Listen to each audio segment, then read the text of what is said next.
সবচেয়ে বেশি ক্লায়েন্ট হচ্ছে ডক্টর। বাংলাদেশের প্রেক্ষাপটে সবচেয়ে বড় মেন্টাল হেলথ ইস্যুটা আসলে কোথায়, বা এখনকার সময়ে সুইসাইডের one of the main reasons থাকে ভালোবাসার মানুষের সাথে কোনো রাইট। সমস্যা হলে, সেই সময় আপনারা কি বলেন তখন? আমার মনে আছে আমি একটা অ্যাড এজেন্সিতে জয়েন করি উইদাউট এনি পেমেন্ট। এরপরে যেটা হয় যে প্রেমে পড়ি, প্রথম প্রেমে পড়ি স্কুলে। সেই প্রেমে ছ্যাঁকা খাই, যে কোনো ভুল করতে পারে, সুইসাইড করতে পারে। এই যে এত এত সুইসাইড কেন হচ্ছে? ডিপ্রেসড ব্যাপারটা কি আসলে উইকনেস, বা ডিপ্রেশনে যে পড়ে সে কি আসলে উইক ব্যক্তি দেখেই সে ডিপ্রেশনে পড়ে? কোনো একদিন একটা প্লেন টেক অফ করবেন, রানওয়েতে নিচ্ছেন, এই সময় ওনার পার্টনার ওনাকে টেক্সট করে যে, ওনার পার্টনার কিন্তু জানতো যে ও এখন টেক অফ করবে, ওনার পার্টনার ওনাকে টেক্সট করে যে আই ওয়ান্ট এ ডিভোর্স। লেগে থাকেন, রেজাল্ট উইল ফলো ইউ। কেউ একজন প্রিয়জন হারিয়ে যে কষ্টটা পায়, আরেকজন কানের দুল হারিয়ে একই কষ্ট পেতে পারে, এটা আমার বুঝতে হবে।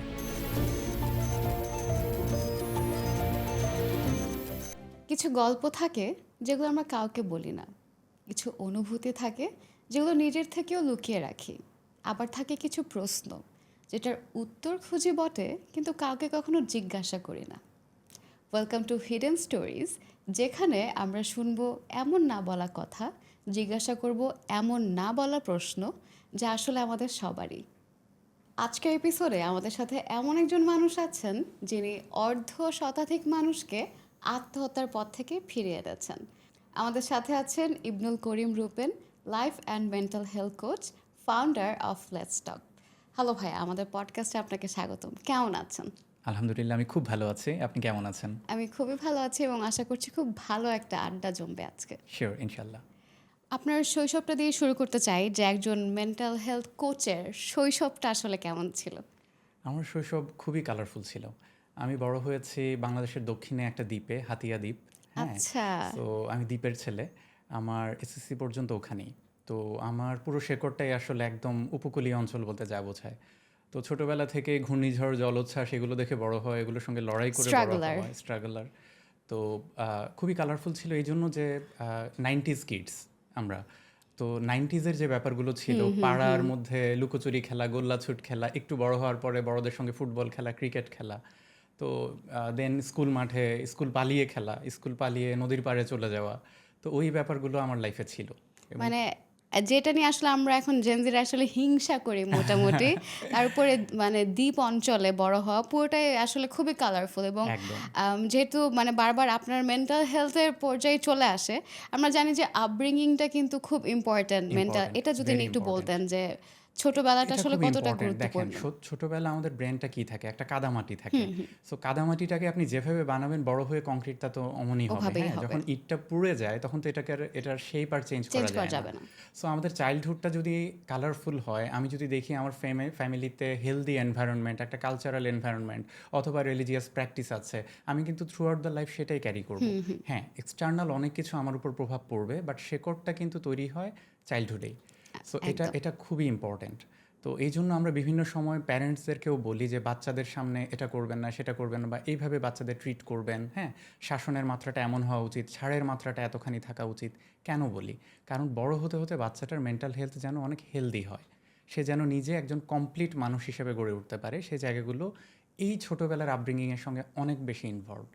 এই যে আপনার ছোটবেলাটা যেহেতু দ্বীপে বড় হওয়া, তো সেই সময়টা কি আসলে মনে ছিল বা কখনো মনে হয়েছে যে আমি বড় হয়ে একজন মেন্টাল হেলথ স্পেশালিস্ট হব, বা স্বপ্নটা কি সেরকম ছিল আগে থেকেই, নাকি পরে এসে আসলে পুরোটাই বদলে গিয়েছে? না, একদমই ডিফারেন্ট ছিল। হ্যাঁ, এই আচ্ছা। জার্নিটা খুব ইন্টারেস্টিং। আমি ছোটোবেলা থেকে ভাবতাম কালচারাল কিছু একটা করব, আমি মিউজিক করব, এ ধরনের একটা প্ল্যান ছিল। আমি লেখক হব, এ ধরনের প্ল্যান ছিল আমার। হ্যাঁ, বাট ডিফারেন্ট কিছু একটা করব, মানে কন্ট্রিবিউট করব মানুষের লাইফে, এই ব্যাপারটা আমার ছিল। মিউজিক ব্যাপারটা আসছিল এরকম যে আমার গান শুনে মানুষের মন ভালো হবে। তখন মেন্টাল হেলথ ব্যাপারটা বুঝতাম না যে কিন্তু আমি যেমন। এটাও কিন্তু হ্যাঁ, একদিক থেকে কাছাকাছি মিলে, ওকে, মানে ওকে। মানুষের, আপনিও তখনও চাচ্ছিলেন যে হ্যাঁ, মানুষের রাইট, মন মানুষের ভালো লাইফে থাকাতে কন্ট্রিবিউট আপনি থাকবেন। করতে চাচ্ছিলাম, এটা ট্রু। লেখালেখির মাধ্যমে সেটা চাইতাম। তখন ছোট ছোট কিছু লিখতাম, পত্রপত্রিকায় লিখতাম। দেন আমি যখন আমার এসএসসি পর্যন্ত সেই হাতিয়াতেই, আমি যখন এইচএসসিতে আসলাম, ঢাকা সিটি কলেজে ভর্তি হলাম। তো ঢাকা সিটি কলেজ আমরা মজা করে বলতাম যে এটা কেন্দ্রীয় কারাগার, সেন্ট্রাল সেল। তো ওইখানে কিছু করার সুযোগ ছিল না পড়াশোনার বাইরে। এবং তখন আমাদের প্রিন্সিপাল ছিলেন the legend Hafizuddin sir. Hafizuddin. So ওইখানে কিছুই করার সুযোগ ছিল না। অ্যান্ড দেন আমার এইচএসসি রেজাল্টও আলহামদুলিল্লাহ ভালো হয়। এইচএসসির পরপরই আমি ওই জায়গাটাতে ইনভলভ হওয়া শুরু করলাম যে I will do something different in life. আমি একটা ম্যাগাজিন বের করা শুরু করি বন্ধুদের সহায়তায়। আমি এবং আমার আচ্ছা। বন্ধুদের একটা টিম ছিল। মিউজিক নিয়ে একটা ম্যাগাজিন আমরা শুরু করি লিরিক নামে। তখন বিভিন্ন মিউজিশিয়ানদের সঙ্গে আমার কাজ করা শুরু হয়। লেজেন্ডারি অনেক মানুষের সঙ্গে আমার মানে কাজ করার সুযোগে অনেক ছোট বয়সে মানুষ আমাকে অনেক আপন করে নিয়েছিলেন। তো সেই নামগুলো না বলি, বাট ওনাদের কন্ট্রিবিউশন অনেক আছে আমার লাইফে। তো এরপরে যখন আমি ইউনিভার্সিটিতে ভর্তি হই তখন সেই ম্যাগাজিনটা আমরা পাবলিশ করতাম, বের করতাম।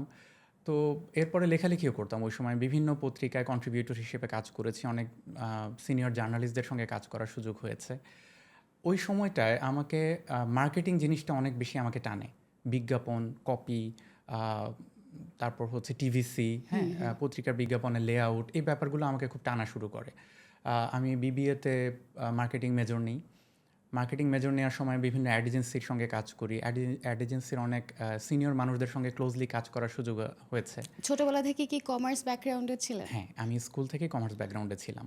তো আস্তে আস্তে মার্কেটিংটা আমাকে খুব ভালো টানা শুরু করে। গ্লোবাল মার্কেটিং, ব্র্যান্ডিং, এই জায়গাগুলো আমাকে খুব অ্যাট্রাক্ট করা শুরু করে। আমি ওই জায়গাটাই ক্যারিয়ার গড়ার জন্য নিজেকে তৈরি করতে থাকি। সেখানেও কিন্তু সাইকোলজির একটা ব্যাপার থাকে যে ডেফিনেটলি টার্গেট থাকে। অডিয়েন্স কি আপনাকে ভাবছে। কনজিউমারের সাইকোলজি বুঝতে হবে, কনজিউমারের নিড বুঝতে হবে, কনজিউমার বিহেভিয়ার বুঝতে হবে। সেভাবে আপনার ব্র্যান্ডটাকে দাঁড় করাতে হবে। ওই জায়গাগুলো আমাকে খুব টানতো। এখন আমি ফিল করি যে ওই জায়গাগুলো আসলে আমাকে এখন খুব হেল্প করছে। আমি যে তখন কাস্টমার সাইকোলজি নিয়ে পড়াশোনা করতাম, রিসার্চ করতাম, এখন আমাকে খুব হেল্প করছে এই জায়গাগুলো। দেন আমি যেটা করেছিলাম যে আমার মনে আছে আমি একটা অ্যাড এজেন্সিতে জয়েন করি উইদাউট এনি পেমেন্ট। আমি আচ্ছা। বলেছি যে আমি শুধু কাজ করব। তারা কি মনে করে আমাকে জাস্ট আসা যাওয়ার ভাড়া হিসেবে মাসে ১,০০০ টাকা দিত। ঠিক আছে? যে এটা বাস কেন ভাড়া যাবে। ছিল? মানে ইচ্ছা শেখার জন্য, শক্তি, আচ্ছা, শেখার শেখার জন্য। জন্য। আমি যদি কোনো অ্যাড এজেন্সির কারো সঙ্গে ক্লোজলি কাজ করতে যাই, উনি আমাকে কেন সুযোগটা দেবে? আমি তখনও আমার ইন্টার্নশিপেরও সময় হয় না। আমি মাত্র ভার্সিটি সেকেন্ড ইয়ারে পড়ি। তো আমাকে কেন উনি এই সুযোগটা দেবে? যখন আমি ফ্রি কাজ করব বলবো, তখন উনি ডেফিনেটলি একটা ফ্রি রিসোর্স পাচ্ছে। আমি ক্লোজলি কাজ শেখার একটা সুযোগ পাচ্ছি। তো ওরা আমাকে ১,০০০ টাকা ভাড়া দিত। আমি সেটা করে আমার মনে আছে যে আমি সকালবেলা ৮টায় ঘুম থেকে উঠে ওখানে যেতাম। কাজ করে আমার হয়তো বা ১২টা থেকে ৪টা পর্যন্ত ক্লাস। আমি ভার্সিটি আসতাম, ক্লাস করে, ক্লাস শেষ করে আবার যেতাম এবং রাত ৮টা, ৯টা, 10টা পর্যন্ত আমি ওখানে কাজ করতাম। অনেক কিছু শিখেছি। হ্যাঁ, সেই মানুষটার কাছে আমি অনেক গ্রেটফুল যিনি আমাকে সুযোগটা করে দিয়েছেন। তো সেখানে আমি অনেক কিছু শেখার পরে যেটা হয়েছে, আমি যখন আমার ভার্সিটি শেষ করলাম, ওখানেই আমি জবের অফারটা পাই। ২.৫ বছর আমি অ্যাড এজেন্সিতে কাজ করি। Then I got a offer from a multinational software company. Wow! হ্যাঁ, একটা গ্লোবাল সফটওয়্যার কোম্পানি। আমি প্রাউডলি নামটা বলতে চাই, রিপ সিস্টেমস, বাংলাদেশের ওয়ান আচ্ছা। Of the biggest software companies. ওখানে আমি জয়েন করি এবং আমার লাইফের টার্নিং পয়েন্ট ওটাই। হ্যাঁ, ওখানে জয়েন করার পরে আমি এত চমৎকার মানুষের সঙ্গে কাজ করার সুযোগ পেয়েছি। They are not only businessman, as a human being তারা অসাধারণ। হ্যাঁ, এখনও তারা আমার লাইফে কন্ট্রিবিউট করে চলেছে। তারা হয়তো বা সেটা জানেনও না। হ্যাঁ, আমার সুপারভাইজার ছিলেন, উনি দিল্লি অফিসে বসতেন। He is Bengali but based in Delhi, আচ্ছা। মিস্টার সঞ্জিত চ্যাটার্জি। আমি সরাসরি ওনাকে রিপোর্ট করতাম। উনি তখন ডিরেক্টর গ্লোবাল মার্কেটিং ছিলেন ওই কোম্পানির। ওই মানুষটার খুব প্রভাব আমার জীবনে আছে। উনি কি তখন বাইরেই থাকতেন? উনি ওখান থেকে দিল্লিতেই হ্যান্ডেল থাকতেন। করতেন? হ্যাঁ, হ্যাঁ, ওখান তাহলে থেকে তো করতেন। আপনার জন্য অনেক বড় একটা রেসপন্সিবিলিটি ছিল অনেক বড় ওখানে। রেসপন্সিবিলিটি ছিল। হ্যাঁ, ওদের কোর মার্কেটিং টিমে বাংলাদেশের প্রথম রিক্রুট ছিলাম আমি। এরপর আচ্ছা। মার্কেটিং টিমটা অনেক বড় হয়। তো ওই সঞ্জিত স্যারের অনেক প্রভাব আমার মধ্যে পড়তো। দ্য ওয়ে হি টক্স, উনি যেভাবে কথা বলতেন, উনি যেভাবে অ্যাপ্রোচ করতেন, এমন একটা মানুষ ছিলেন যে ওনার সঙ্গে লাইফের যে কোনো প্রবলেম শেয়ার করা যায়। ব্যক্তিগত সমস্যা নিয়ে বলা যায় যে স্যার আমি আমার ফ্যামিলিতে এই প্রবলেম ফেস করছি, আমি এটা কীভাবে ওভারকাম করব। উনি কাউন্সেলিং করতেন চমৎকারভাবে। এই জিনিসটা আমার মধ্যে প্রভাব ফেলা শুরু হয়, ভীষণভাবে প্রভাব ফেলা শুরু হয়। আমি আমার টিমে যারা জয়েন করে, আমি যখন সিনিয়র হতে থাকি এই কোম্পানিতে, তখন আমার নিজের একটা টিম বিল্ড হওয়া শুরু করে। আমি ওই টিমটাকে ওনার মতো করে আগলে রাখা শুরু করি। উনি যেভাবে মেন্টালি ওই টিমটাকে বুস্ট আপ করতেন, যে আমরা কাজ করতাম যতটা না নিজের জন্য, স্যালারি পাওয়ার জন্য, আমরা কাজ করতাম আমাদের সুপারভাইজারের জন্য এবং কোম্পানির জন্য। এই জিনিসটা উনি আমাদের ভেতর থেকে জাগিয়ে তুলতে পেরেছিলেন। হ্যাঁ, অ্যাজ এ হিউম্যান বিং উনি খুব চমৎকার ছিলেন। ওনার কারণে আমার অনেক ঘোরা হয়েছে দেশে, দেশের বাইরে প্রচুর ট্রাভেলিং হয়েছে। ওনার সঙ্গ পেয়েছি প্রচুর পরিমাণে। তো লাইফে বড় একটা ধাক্কা খাই দিল্লিতে যখন কোভিড খুব ছড়াচ্ছিল 2020-এ 21-এ। তো 21-এ আমরা স্যারকে হারাই। হ্যাঁ, উনি কোভিডে মারা যান। তো ওটা আমার লাইফে খুব প্রভাব পড়ে যে ওনার লিগেসিটা আমি কিভাবে ক্যারি করব। এত চমৎকার একটা মানুষ, ওনার একটা অরা আছে। হ্যাঁ, মানে কোনো একজন সেলিব্রিটি যদি এখন আমাদের এই স্টুডিওতে এসে চলে যায়, ওনার একটা অরা কিন্তু অরা রয়ে থাকবে। যাবে। ওই মানুষটার একটা অরা ছিল। তখন আমার মধ্যে একটা ব্যাপার কাজ করা শুরু করে যে আমি কিভাবে আমার নিজের একটা অরা বিল্ড করতে পারি, অন্যের জীবনে কিভাবে পজিটিভ রেজাল্ট আমি ফেলতে পারি, প্রভাব আমি ফেলতে একটা পারি। রেসপন্সিবিলিটি হিসেবে দেখা একদম, শুরু একদম। করেছিলেন এটা ব্যাপারটা। আমাকে দারুণভাবে ইয়ে করেছে। মিনহোয়াইল আমি দেখতাম যে আমার কলিগরা বা বন্ধুরা, এমনকি কাজিনরা, তারা যখন কোনো সমস্যা ফেস করছে, আই ডোন্ট নো হোয়াই, তারা আমার কাছে আসতো এবং সমস্যাটা সিক্রেটলি শেয়ার করতো এবং আমার কাছে পরামর্শ চাইতো। তখন এই ব্যাপারগুলো আমি বুঝতাম না যে সাইকোথেরাপি কী জিনিস, কাউন্সেলিং কী জিনিস, আমি বুঝতাম না। আমি আমার মতো করে বন্ধু বা নিকটাত্মীয় বা একজন শুভাকাঙ্ক্ষী যেভাবে গাইড করে, আমি সেভাবে গাইড করতাম এবং আমি দেখতাম এটাতে ভালো রেজাল্ট আসছে। ঠিক আছে, তাদের রিলেশনশিপে, তাদের পড়াশোনায়, ক্যারিয়ারে আমি যেটা বলতাম, যে অ্যাডভাইসটা করতাম, সেটাতে তারা উপকৃত হচ্ছে।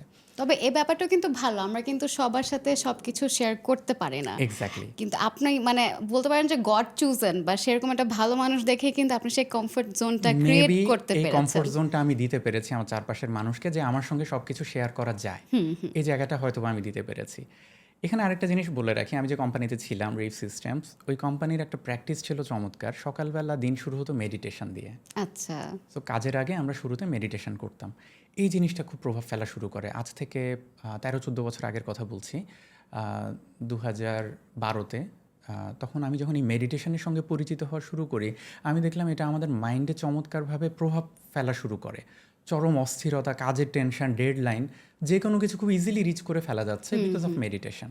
হ্যাঁ, তো তখন আমি মেডিটেশন নিয়ে আরও প্র্যাকটিস করা শুরু করি, নতুন নতুন মেডিটেশন প্র্যাকটিস করা শুরু করি।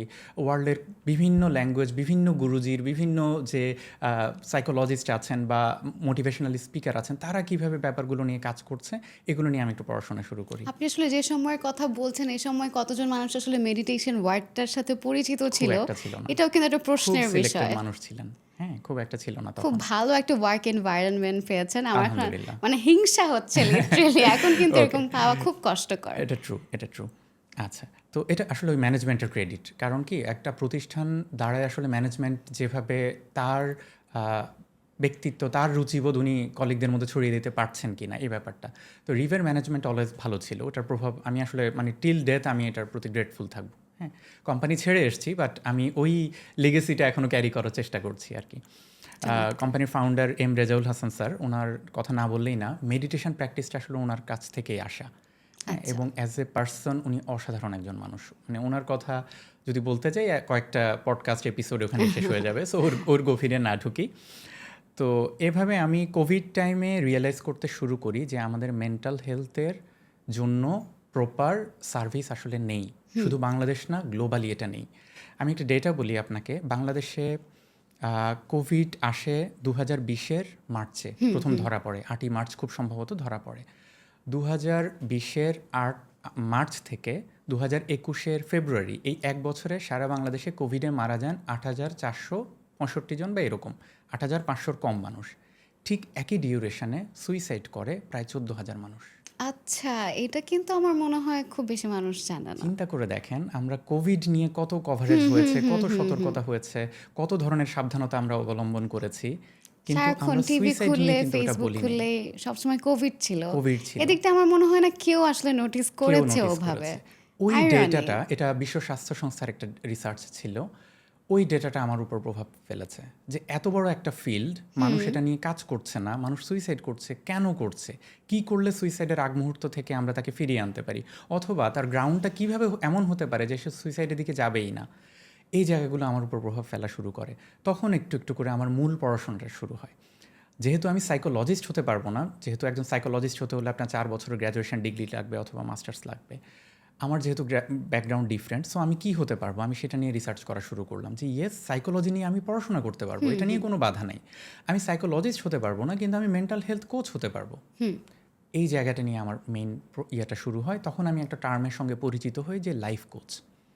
একজন লাইফ কোচ কি করে? লাইফ কোচ হচ্ছে একজন মানুষের লাইফের গোলটা সেট করে, সেই গোলে কিভাবে পৌঁছাবেন সেটার জন্য আপনাকে গাইডলাইন দেয়। সো আমি সেই লাইফ কোচ হওয়ার জন্য পড়াশোনা শুরু করলাম, বিভিন্ন সার্টিফিকেশান, তারপর হচ্ছে যে কোর্স, ট্রেনিং, এগুলো করা শুরু করলাম। এবং অ্যাট দ্য সেম টাইম আমি ছোট ছোট ডিপ্লোমা কোর্স করা শুরু করলাম সাইকোলজি নিয়ে। আমি বাংলাদেশে বিভিন্ন সিনিয়র যারা সাইকোলজিস্ট আছেন ওনাদের থেরাপি নেওয়া শুরু করলাম। আচ্ছা। ওনাদের কাছে ক্লায়েন্ট হিসাবে গেলাম। আমার লাইফে তো প্রবলেম আছে, রাইট? আমি তো হিউম্যান বিং। সো আমি তাদের কাছে গেলাম, আমার প্রবলেমগুলো শেয়ার করে সেখান থেকে আমি কাউন্সেলিং নেওয়া শুরু করলাম, থেরাপি নেওয়া শুরু করলাম। সো আমি একটা কম্বাইন, একটা নিজের মতো একটা মডেল তৈরি করলাম যে লাইফ কোচিং অ্যান্ড সাইকোথেরাপি দুটোর কম্বিনেশনে একটা কিছু শুরু করলাম। অ্যান্ড দেন আস্তে আস্তে আমি কমার্শিয়ালি যাওয়া শুরু করলাম। That's actually brilliant. আমরা আবারও এই গল্পে ব্যাক করব, তবে আমি আবার একটু ছোট্ট ইবনুল করিম রূপেনের স্টোরিতে যেতে চাই যে জীবনের প্রথম কবে হচ্ছে দায়িত্ব শব্দটা অনুভব করেছেন যে না আপনারও আসলে দায়িত্ব আছে, সেটা পরিবারের জন্য হতে পারে, জীবনের জন্য হতে পারে, ভালোবাসার মানুষের জন্য হতে পারে। এটা ক্লাস 5 অথবা 6-এ। আচ্ছা, ওই স্টোরিটা একটু শুনতে চাই। ওই স্টোরিটা হচ্ছে এমন যে আমার বাসায় আমি ছিলাম ছোট সন্তান, 3 ভাই বোনের মধ্যে আমি সবার ছোট, এবং আমার বড় ভাইয়ের সঙ্গে আমার বয়সের ডিস্টেন্স প্রায় 9.5 বছর 10 বছর। সো আমি খুব আদরের ছিলাম পরিবারে। তো যেটা হয়েছে যে আমার ভাইয়া যখন ওর এইচএসসি শেষ করে ঢাকায় চলে আসলো পড়াশোনার জন্য, আমি তখন একা হয়ে যাই বাসায় ফ্যামিলিতে, এবং তখন বাজার করার দায়িত্বটা আমার ঘাড়ে এসে পড়ে। সো ওই জায়গাটায় আমি প্রথম রেসপন্সিবিলিটি ফিল করা শুরু করি যে বাসার বাজারটা আমার করতে হবে। আচ্ছা। বাবা অ্যাডভোকেট, সো সকালবেলা থেকেই দেখতাম ঘুম থেকে ওঠার পর থেকে বাসায় ক্লায়েন্টরা আসতো বাবার, হ্যাঁ, বাবা ওগুলো নিয়ে ব্যস্ত হয়ে যেতেন। সবসময় বাবার পক্ষে সেটা পসিবল ছিল না যে বাজার করা। ওই জায়গাটা থেকে আমার রেসপন্সিবিলিটি শুরু হয় যে আমি বাজার করব বাসার জন্য, এবং টাকা নিয়ে গিয়ে সেই টাকা ঠিকমতো খরচ করে এসে আবার মাকে বা বাবাকে হিসাব বুঝিয়ে দেয়া টাকাটা।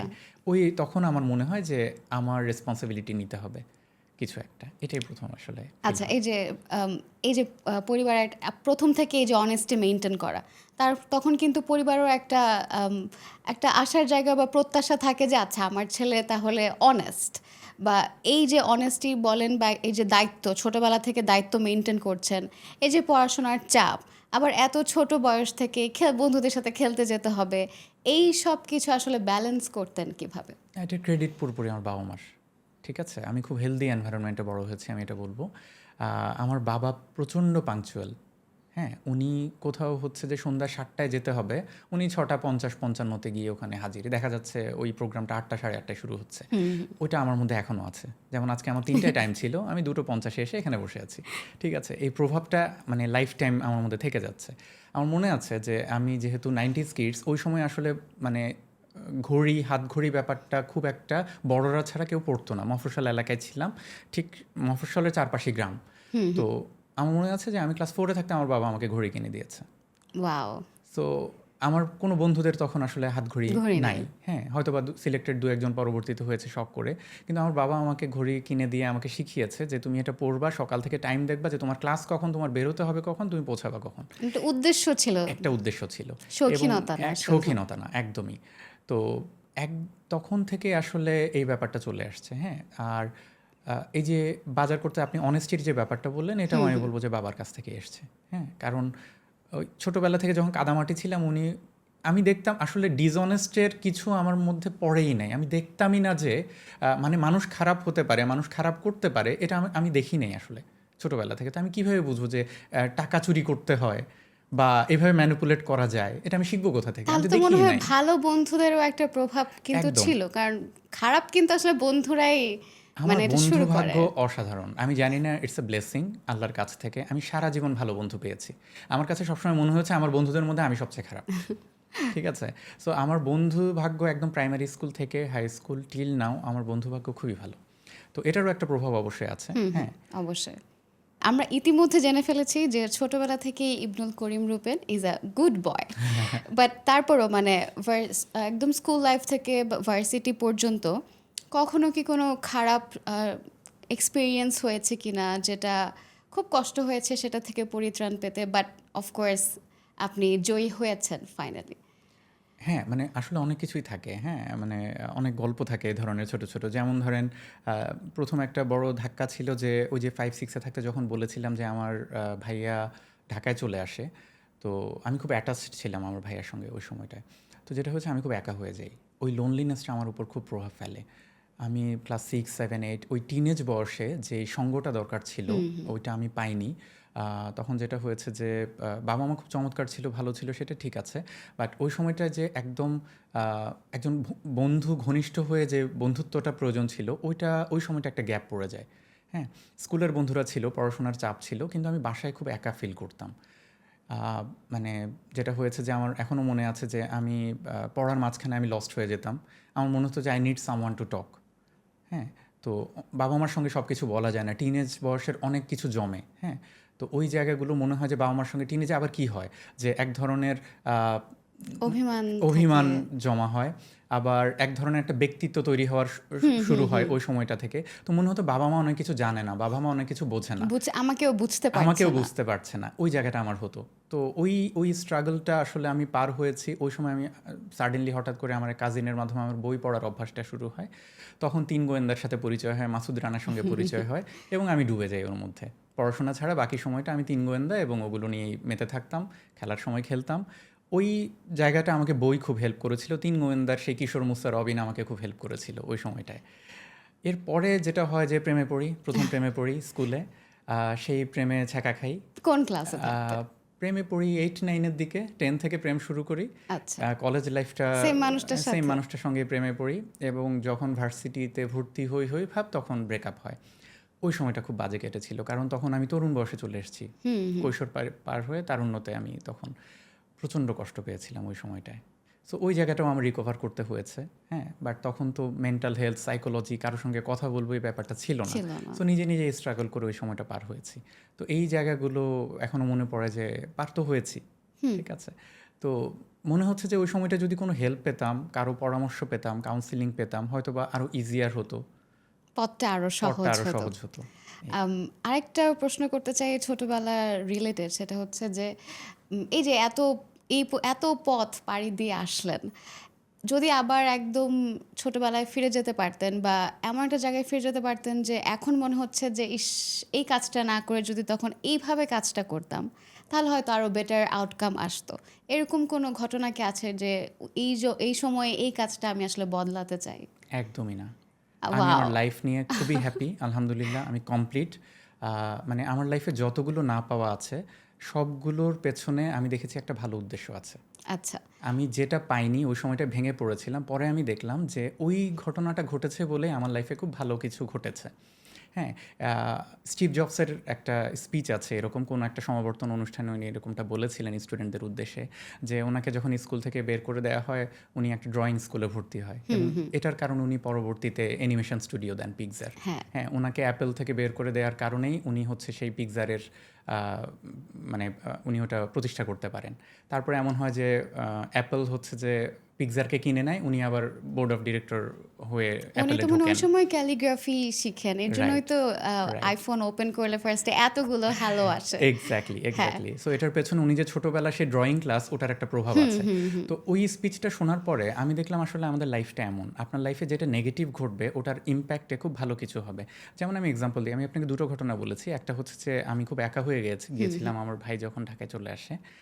আমি তখন বই পড়া শুরু করি, এবং বই পড়াটা আমাকে লাইফের একটা নতুন দিক খুলে দেয়। এবং আমি এখন নিজেকে যদি যতখানি পরিণত দাবি করি না কেন, ওই সময়ে বই পড়াটা এটা ইম্পর্টেন্ট ছিল। ওই সময় যদি আমার ভাই চলে না আসতো, এমন হতে পারতো যে আমি বইয়ের দিকে না ঝুঁকে হয়তো অন্য কিছুর দিকে ঝুঁকতাম, লাইফটা অন্য দিকে চলে যেত। বাট আমি হ্যাপি এটা হওয়াতে। দ্বিতীয়ত যেটা হয়েছে যে আমার যে বলেছিলাম যে প্রেমে প্রথম যে ব্রেকআপটা হয়েছে, সেটার পরে আমি আমার পরবর্তীতে আমার জীবনসঙ্গীকে খুঁজে পাই। হ্যাঁ, তো এটা একটা ব্লেসিং। সো আমি যেটা মনে হয় যে ওই জায়গাটা না হওয়ার কারণে আমি বেটার কিছু পাচ্ছি আসলে লাইফে। সো আমার কোনো রিগ্রেট নাই। আমি যে পেছনে ফিরে গিয়ে নতুন করে শুরু করব, হ্যাঁ, ব্যাপারটা একদমই এরকম না। আচ্ছা, আপনি কিন্তু মানে আই মাস্ট সে যে আপনি একজন অপটিমিস্টিক মানুষ। একদম। এটা কিন্তু আমাদের আশেপাশে খুব একটা পাওয়া যায় না। তো এই প্র্যাকটিসটা আসলে কিভাবে, এটা আমি পার্সোনালি জানতে চাই যে এই প্র্যাকটিসটা কিভাবে স্টার্ট হলো বা ধরে আচ্ছা, রাখলেন কিভাবে? এটা ওই যে শুরুতে যেটা বলছিলাম যে মেডিটেশন আমার মধ্যে একটা প্রভাব ফেলেছে, যে মেডিটেশন আমাদেরকে গ্র্যাটিটিউড শেখায়, কৃতজ্ঞতাবোধ শেখায়। হ্যাঁ, আপনার যা কিছু আছে সেটা নিয়ে আপনি যদি সন্তুষ্ট থাকতে শেখেন, লাইফে কোনো রিগ্রেট থাকবে না। আমার কি নাই, আমি যদি সেই তালিকাটা করতে থাকি, তাহলে কিন্তু দেখা যাবে যে আমার ডিপ্রেশন বাড়বে, স্ট্রেস বাড়বে, অ্যাংজাইটি বাড়বে। So, আমার কি কি আছে এই তালিকাটার দিকে যদি আমরা তাকাই, আপনি দেখবেন যে পৃথিবীর 97% মানুষের সেটা নাই। হ্যাঁ, আমার একটা ঘর আছে, আমার আজকে খাবার নিয়ে টেনশন করতে হচ্ছে না, আমার জামা কাপড় আছে, আমাকে এতজন মানুষ চেনে, আমাকে রেসপেক্ট করে। আমার পরিবার আছে, এই জায়গাগুলোর দিকে তাকালে মনে হবে যে আসলে লাইফে পাওয়ার দিকটা অনেক বেশি। ঠিক আছে? আপনি ধর্মীয় দিক থেকেও যদি ব্যাপারগুলো দেখেন, সব ধর্মে বলা আছে যে সন্তুষ্ট থাকো, শুকরিয়া করো তোমার শুকরিয়া যা করো। আছে। সো আপনি ধর্মীয়ভাবে দেখেন, প্র্যাকটিক্যালি দেখেন, যে আঙ্গিকেই দেখেন না কেন, আপনার যা আছে এই গ্র্যাটিটিউড প্র্যাকটিসটা যদি থাকে, আপনি হ্যাপি হবেন লাইফে। আচ্ছা, আমি যদি একদম পৃথিবীর সবচেয়ে পেসিমিস্টিক মানুষটা হই এবং আমি আজকে থেকে আপনার কথা শুনে শুরু করতে চাই যে না আমিও এখন থেকে অপটিমিস্টিক হব, আমার ফার্স্ট স্টেপটা কি হওয়া উচিত? আচ্ছা, এগুলোর খুব মজার মজার সাইকোলজিক্যাল কিছু টাস্ক আছে, সেই আচ্ছা। টাস্কগুলো আমরা ক্লায়েন্টদেরকে করাই। প্রথম কথা হচ্ছে যে, বাট অডিয়েন্সের জন্য যদি বলি, ওই যে তালিকাটা করা আমার কি কি আছে। হ্যাঁ, প্রথমে নিজেকে ভালোবাসতে হবে। আমরা কিছু টাস্ক ক্লায়েন্টদেরকে করাই, সেটা হচ্ছে যে সেলফ লাভ, নিজেকে ভালোবাসতে জানা। আপনি যখন নিজেকে ভালোবাসতে জানবেন, তখন আপনি চারপাশে সব কিছুকে ভালোবাসতে জানবেন। আমাদের একটা প্রবলেম হয় কি, আমরা অন্যের জন্য অন্যকে ভালোবাসতে গিয়ে নিজেকে হারিয়ে ফেলি। সেই অন্য মানুষটা যখন আমাকে কষ্ট দেয়, তখন আসলে আর কিছুই থাকে না, কোনো অবলম্বন নিজেকেই আমরা হারিয়ে খুঁজে পাই ফেলি না। তখন। হ্যাঁ, তো এই জায়গায় আমি একটা মজার একটা টুল বলি, সেলফ লাভের একটা টুল আছে, নিজেকে 3 দিক থেকে বিশ্লেষণ করা যায়। আমার শারীরিক বৈশিষ্ট্য, ঠিক আছে, আমি প্রথমে একটা কাগজ নিলাম, 3টা পৃষ্ঠা নিলাম, উপরে হেডলাইন দিলাম যে সেলফ লাভ বা নিজেকে ভালোবাসি। প্রথম যে টাস্কটা আমি করব সেটা হচ্ছে শারীরিক বৈশিষ্ট্য। আমার শরীরের মধ্যে কোন জিনিসটা আমার পছন্দ আমি লিখে ফেললাম। হয়তোবা কেউ বলবে যে আমার চোখ অনেক পছন্দ, লিখে ফেলুন আমার চোখ আমার ভালো লাগে। কেউ বলবে যে আমার চুল পছন্দ, আমি লিখে ফেলি আমার চুল পছন্দ। তো মাথার চুল থেকে পায়ের পাতা পর্যন্ত আমি এবার তালিকা করে ফেললাম যে এগুলো এগুলো আমার পছন্দ, এগুলো সুন্দর। দেন আমি পরের পৃষ্ঠায় গেলাম, আমি এবার লিখবো যে দক্ষতা বা স্কিলস, আমি কি কি পারি। ঠিক আছে, আমি সাইকেল চালাতে পারি, আমি সাঁতার কাটতে পারি, আমি বাংলা ভাষা ছাড়া ইংরেজি ভাষাটা আমি বলতে পারি, লিখতে পারি, বুঝতে পারি, আমি সেটা লিখলাম। আমি হিন্দি ভাষাটা বুঝতে পারি, বলতে পারি, হয়তো লিখতে পারি না, বাট আমি সেটা লিখে ফেললাম। আরও অনেক কিছু আমি পারি, আমি রান্না করতে পারি। রান্না করতে পারি। হ্যাঁ, অথবা এমন হতে পারে যে আমি এআইকে ভালো প্রম্পট দিতে পারি, আমি অ্যাডাব ফটোশপে ভালো ডিজাইন করতে পারি, ঠিক আছে, আমি ভালো কোড লিখতে পারি, ঠিক আছে, এরকম অনেক কিছু হতে পারে। আমি ভালো ডিজাইন করতে পারি, আমি কাঁথা সেলাই করতে পারি, ক্রাফটিং পারি, গার্ডেনিং পারি। মজার ব্যাপার, আমরা যে এত কিছু পারি আমরা নিজেরাই জানি না, কিন্তু যখন আসলেই। লিখতে বসবো এই ব্যাপারগুলো, দেখা যাবে যে এই তালিকাটা অনেক বড় হচ্ছে। দেন থার্ড পেজে আমরা যাব, এই জায়গাটায় আমরা লিখবো মানবিক গুণাবলী। একজন মানুষ হিসেবে আমার কি কি ভালো, আমি যদি নিজেকে ভালো মানুষ হিসেবে দাবি করি, কোন কোন জিনিসগুলো আমার ভালো। এর মধ্যে আসতে পারে যে আমি প্রকৃতি অনেক ভালোবাসি, আমি গুড লিসেনার, একটু আগে আপনি বলছিলেন, রাইট? সো আমি মানুষের কথা শুনতে ভালোবাসি, মানুষের দুঃখ কষ্টের কথা শুনলে আমার ভেতর সহানুভূতি জাগে, আমি এমপ্যাথেটিক, আমি সেটা লিখি। আমি পেট ভালোবাসি, অ্যানিম্যালস ভালোবাসি, আমি কুকুর বিড়াল ভালোবাসি, ওদেরকে আমি খাওয়াই বা পালি। ঠিক আছে, এই ধরনের অনেক কিছু আছে। মানুষ হিসেবে আমরা নিজেকে তালিকা করতে পারি যে এগুলো এগুলো আমার ভালো দিক। এই 3টা পৃষ্ঠা আপনি যখন দিনে একবার করে দেখবেন, এরপর কিছুদিন পর পর একবার করে দেখবেন, আপনি দেখবেন যে নিজের প্রতি ভালোবাসা অনেক বাড়ছে, ভীষণ রকমভাবে বাড়ছে। এটা আপনাকে অন্যের উপর নির্ভরতা কমাবে। সো এই যে আমি যদি অপটিমিস্টিক হতে চাই, এবং এটার প্রথম ধাপ হচ্ছে নিজেকে দেখা, নিজেকে ভালোবাসা, তখন আপনি দেখতে পারবেন যে আপনি অনেক হ্যাপি নিজেকে নিয়ে, সেলফ কনফিডেন্স এটা আপনাকে বাড়াবে। এরপর যেটা বললাম যে একটা তালিকা করা আমার কি কি আছে, দেখবেন যে এই তালিকাও আপনি একদিনে শেষ করতে পারবেন না, 3 দিনেও শেষ করতে পারবেন না। আপনার আসলেই। কি কি আছে, আপনি একদম ক্ষুদ্র ক্ষুদ্র জিনিস, আপনার পোশাক, আপনার শিক্ষা, আপনার পরিবার, আপনার লার্নিং, অভিজ্ঞতা, সব কিছুকে যদি আপনি এক জায়গায় আনেন এবং আপনি যদি লিখতে থাকেন, আপনি দেখবেন যে এটা শেষ হচ্ছে না। 3 দিন পর মনে হবে আরে আমি তো ওটা লিখি নাই, আমার তো ওটাও আছে। এভাবে কিন্তু আমার মনে হয় না আমরা কখনো ভেবেছি। রাইট। সো সেশনে আমরা যেটা করি, ক্লায়েন্ট যখন এই ধরনের হতাশা, বিষণ্ণতা এগুলো নিয়ে আসে, আমরা সামনে বসে এই কাজগুলো করাই এবং কমপ্লিটলি একটা ডিফারেন্ট মানুষ হয়ে যান উনি কিছুদিনের মধ্যে, কয়েকটা সেশনের পরেই। আমার মনে হয় আমরা কোটি টাকার সলিউশন অলরেডি পেয়ে গিয়েছি। আমরা আবার একটু কোয়েশ্চেনে যাই যে এই যে রূপেন আজকের ইবনুল করিম রূপেন হতে কোন জায়গাটা আসলে টার্নিং পয়েন্টটা ছিল? বেশ কয়েকটা টার্নিং পয়েন্ট আছে, অনেকগুলো আছে। তার মধ্যে আমি যেটা শুরুতে বলেছিলাম যে আমি যে প্রতিষ্ঠানে জব করতাম, ওখানকার এনভায়রনমেন্ট, ওখানকার কালচার আমার উপর দারুণভাবে প্রভাব ফেলেছে। এটাই আমি বলবো সবচেয়ে বড় একটা জিনিস। এবং ওখানকার ম্যানেজমেন্ট, আমি যে কলিগদের সঙ্গে কাজ করতাম, সিনিয়র কলিগদের, দে আর অ্যামেজিং। এটার একটা ভালো প্রভাব আমার মধ্যে পড়েছে। আমার যে স্যারের কথা বললাম, ওনার একটা ভালো প্রভাব আমার মধ্যে পড়েছে। যিনি ফাউন্ডার, ওনার কথা বললাম, উনি আছেন, আরও কয়েকজন সিনিয়র কলিগ আছেন। আরেকজনের, আমি দুজনের নাম বলেছি, আরেকজনের নাম না বললে হয়, রায়হান ভাই, রায়হান হোসেন, উনি এখন ওই কোম্পানিতে নেই। তো ওনার একটা ভালো প্রভাব আমার মধ্যে আছে। তো এগুলো আমাকে দারুণভাবে প্রভাবিত করেছে। আমরা কি কোনো স্পেসিফিক কাহিনী শুনতে পারি যে এই ঘটনাটার পর একটা টার্ন হয়েছে আসলে? আচ্ছা, ওকে। ঘটনা, হ্যাঁ, একটা ঘটনা আছে। সেটা হচ্ছে যে আমার ওয়াইফ সাডেনলি সিক হয়ে যায়। হ্যাঁ, তার খুব রেয়ার একটা ডিজিজ হয় যেটা ডিটেক্ট করা যাচ্ছিল না। প্রায় ৪ মাস ৫ মাস লেগেছে এটা ডিটেক্ট করতে। তো আমার ওয়াইফ হসপিটালাইজ ছিল দীর্ঘদিন। ৫ মাস এমন হয়েছে যে সে বাসায় আসছে, হসপিটালে যাচ্ছে। এর মধ্যে আমাদের লাইফটা আটকে ছিল। ওই সময়টায় আমি লাইফের আরেকটা দিক দেখতে পাই। সেটা হচ্ছে যে আমি পুরো সময় আমার ওয়াইফের সঙ্গে অ্যাটাচড ছিলাম হসপিটালে। আমার মনে আছে যে ও ১ম ধাপে ১৩ দিন হসপিটালাইজ ছিল। ওই ১৩ দিন আমি সিম্পলি একটা টি-শার্ট এবং একটা শার্ট পরে ১৩ দিন পার করে দিয়েছি। আমি দেখতাম আমি যখন অফিসে জব করতাম, সকালবেলা উঠে আমি কনফিউজড হয়ে যেতাম আজকে কোন শার্টটা পরবো। আচ্ছা, এটা কালকে পরেছি, আজকে এটা পরি। কালকে ক্যাজুয়ালি গিয়েছি, আজকে ফর্মালি যাই। ম্যাটেরিয়ালিস্টিক জিনিসগুলো আমার মধ্যে ছিল। কিন্তু ওই সময়টা আমি ফিল করলাম লাইফে আসলে ম্যাটেরিয়ালিস্টিক জিনিস হ্যাপিনেস দেয় না। আমি ওই পুরো জার্নিটা যদি একটা টি-শার্ট এবং একটা শার্ট দিয়ে পার করে দিতে পারি, কারণ আমার লাইফের গোল ছিল আমার ওয়াইফের সুস্থতা ওই সময়টায়। এটা আমার মধ্যে একটা প্রভাব ফেলে যে লাইফে আসলে ম্যাটেরিয়ালিস্টিক জিনিসের ভ্যালু কম, খুবই কম। মেইন ভ্যালুটা হচ্ছে যে আমার চারপাশের এনভায়রনমেন্ট এবং আমার সঙ্গী, আমার অভিজ্ঞতা, হ্যাপিনেস, এই ব্যাপারগুলো হচ্ছে লাইফের মেইন জিনিস। আমি তখন এটা রিয়েলাইজ করতে শুরু করি। এরপর থেকে আমি দেখেছি যে ম্যাটেরিয়ালিস্টিক জিনিসের প্রতি আমার লোভ কমতে শুরু করে। ওটার একটা প্রভাব আমার জীবনে পড়ে। আরেকটা জিনিস আমি দেখেছি, ওই সময় কিছু মানুষ নিঃস্বার্থভাবে আমার পাশে এসে দাঁড়িয়েছে। Financially, physically, mentally, mentally. ভীষণভাবে। আমি জানি না এই মানুষগুলোর জীবনে আমি কোনো প্রভাব ফেলি নাই। এমন হয়েছে, আমি একটা ছোট গল্প বলতে পারি এরকম যে স্বাভাবিকভাবে ওয়াইফ দীর্ঘদিন অসুস্থ, ফিনান্সিয়ালি খুব ডাউন সময় যাচ্ছিল। আমাদের খুব একজন শুভাকাঙ্ক্ষী যার সঙ্গে অতটা ক্লোজ কখনোই ছিলাম না, একসঙ্গে আড্ডা গল্প কখনোই হতো না, সোশ্যাল মিডিয়ায় হাই হ্যালো হতো, ছবিতে লাভ রিয়াক্ট দেওয়া হতো, এতখানি ছিল। আমার মনে আছে হসপিটালে ওই মানুষটা আমার ওয়াইফকে দেখতে আসে। উনি ফুল টুল নিয়ে আসলো, ফ্রুটস টুস নিয়ে আসলো। যাওয়ার সময় উনি আমার হাতে একটা ক্রেডিট কার্ড দিয়ে বলে, রূপেন ভাই, এটাতে অনেক ব্যালেন্স ও আছে, মাই গড! আপনি আপনার মতো খরচ করেন, আপু সুস্থ হলে হিসাব হবে। আমি কিছুক্ষণের জন্য আসলে স্ট্যাচু হয়ে যাই। স্বাভাবিক। হ্যাঁ, যে এই মানুষটা কেন এটা করছে? মানে নিজের খেয়ে বনের মোষ তাড়ানোরও বেশি কিছু এটা। আমি ওনার ক্রেডিট কার্ডটা নিয়ে যদি ইচ্ছামতো খরচ করি, মানে আমি জানি না উনি কী চিন্তা করে এটা দিল, এবং উনি আমাকে বলছে যে পিনটা আপনার হোয়াটসঅ্যাপে দিয়ে দিচ্ছি। আমি খুব অবাক হই। এটা আমার মধ্যে দারুণভাবে প্রভাব ফেলেছে। আমি ক্রেডিট কার্ডটা হয়তো নিই নাই তখন, কিন্তু ওই অভিজ্ঞতাটা আমি নিলাম লাইফ টাইমের জন্য। এই গল্পটা আমি অনেক জায়গায় অনেককে বলেছি। এই ছোট্ট, ছোট সাহসগুলো বিপদের সময় মানুষকে যে কীভাবে হেল্প করে, ওই সময় আমি এটা ফিল করতে পেরেছি। এগুলো আমার খুব টার্নিং পয়েন্ট ছিল যে একটা মানুষ আমার সামনে যখন ব্রোকেন হয়ে আসছে, তাকে সামান্য সহানুভূতি, সামান্য সাহস, একটু আশার আলো দেখানো, এটা দারুণভাবে কাজ দেয়। এটা ম্যাজিক। এটা একদম ম্যাজিক। এবং এটা কিন্তু সবাই পারেও না। হ্যাঁ, তো ওই পুরো ৫ মাসের ডিউরেশনটা আমাকে দারুণভাবে হেল্প করেছে আমার লাইফে। আমার মনে হয় যে বড় হওয়ার পর এটাই আসলে সবচেয়ে বড় একটা ঘটনা আমার মানে লাইফে প্রভাব ফেলার জন্য সাইকোলজিক্যালি।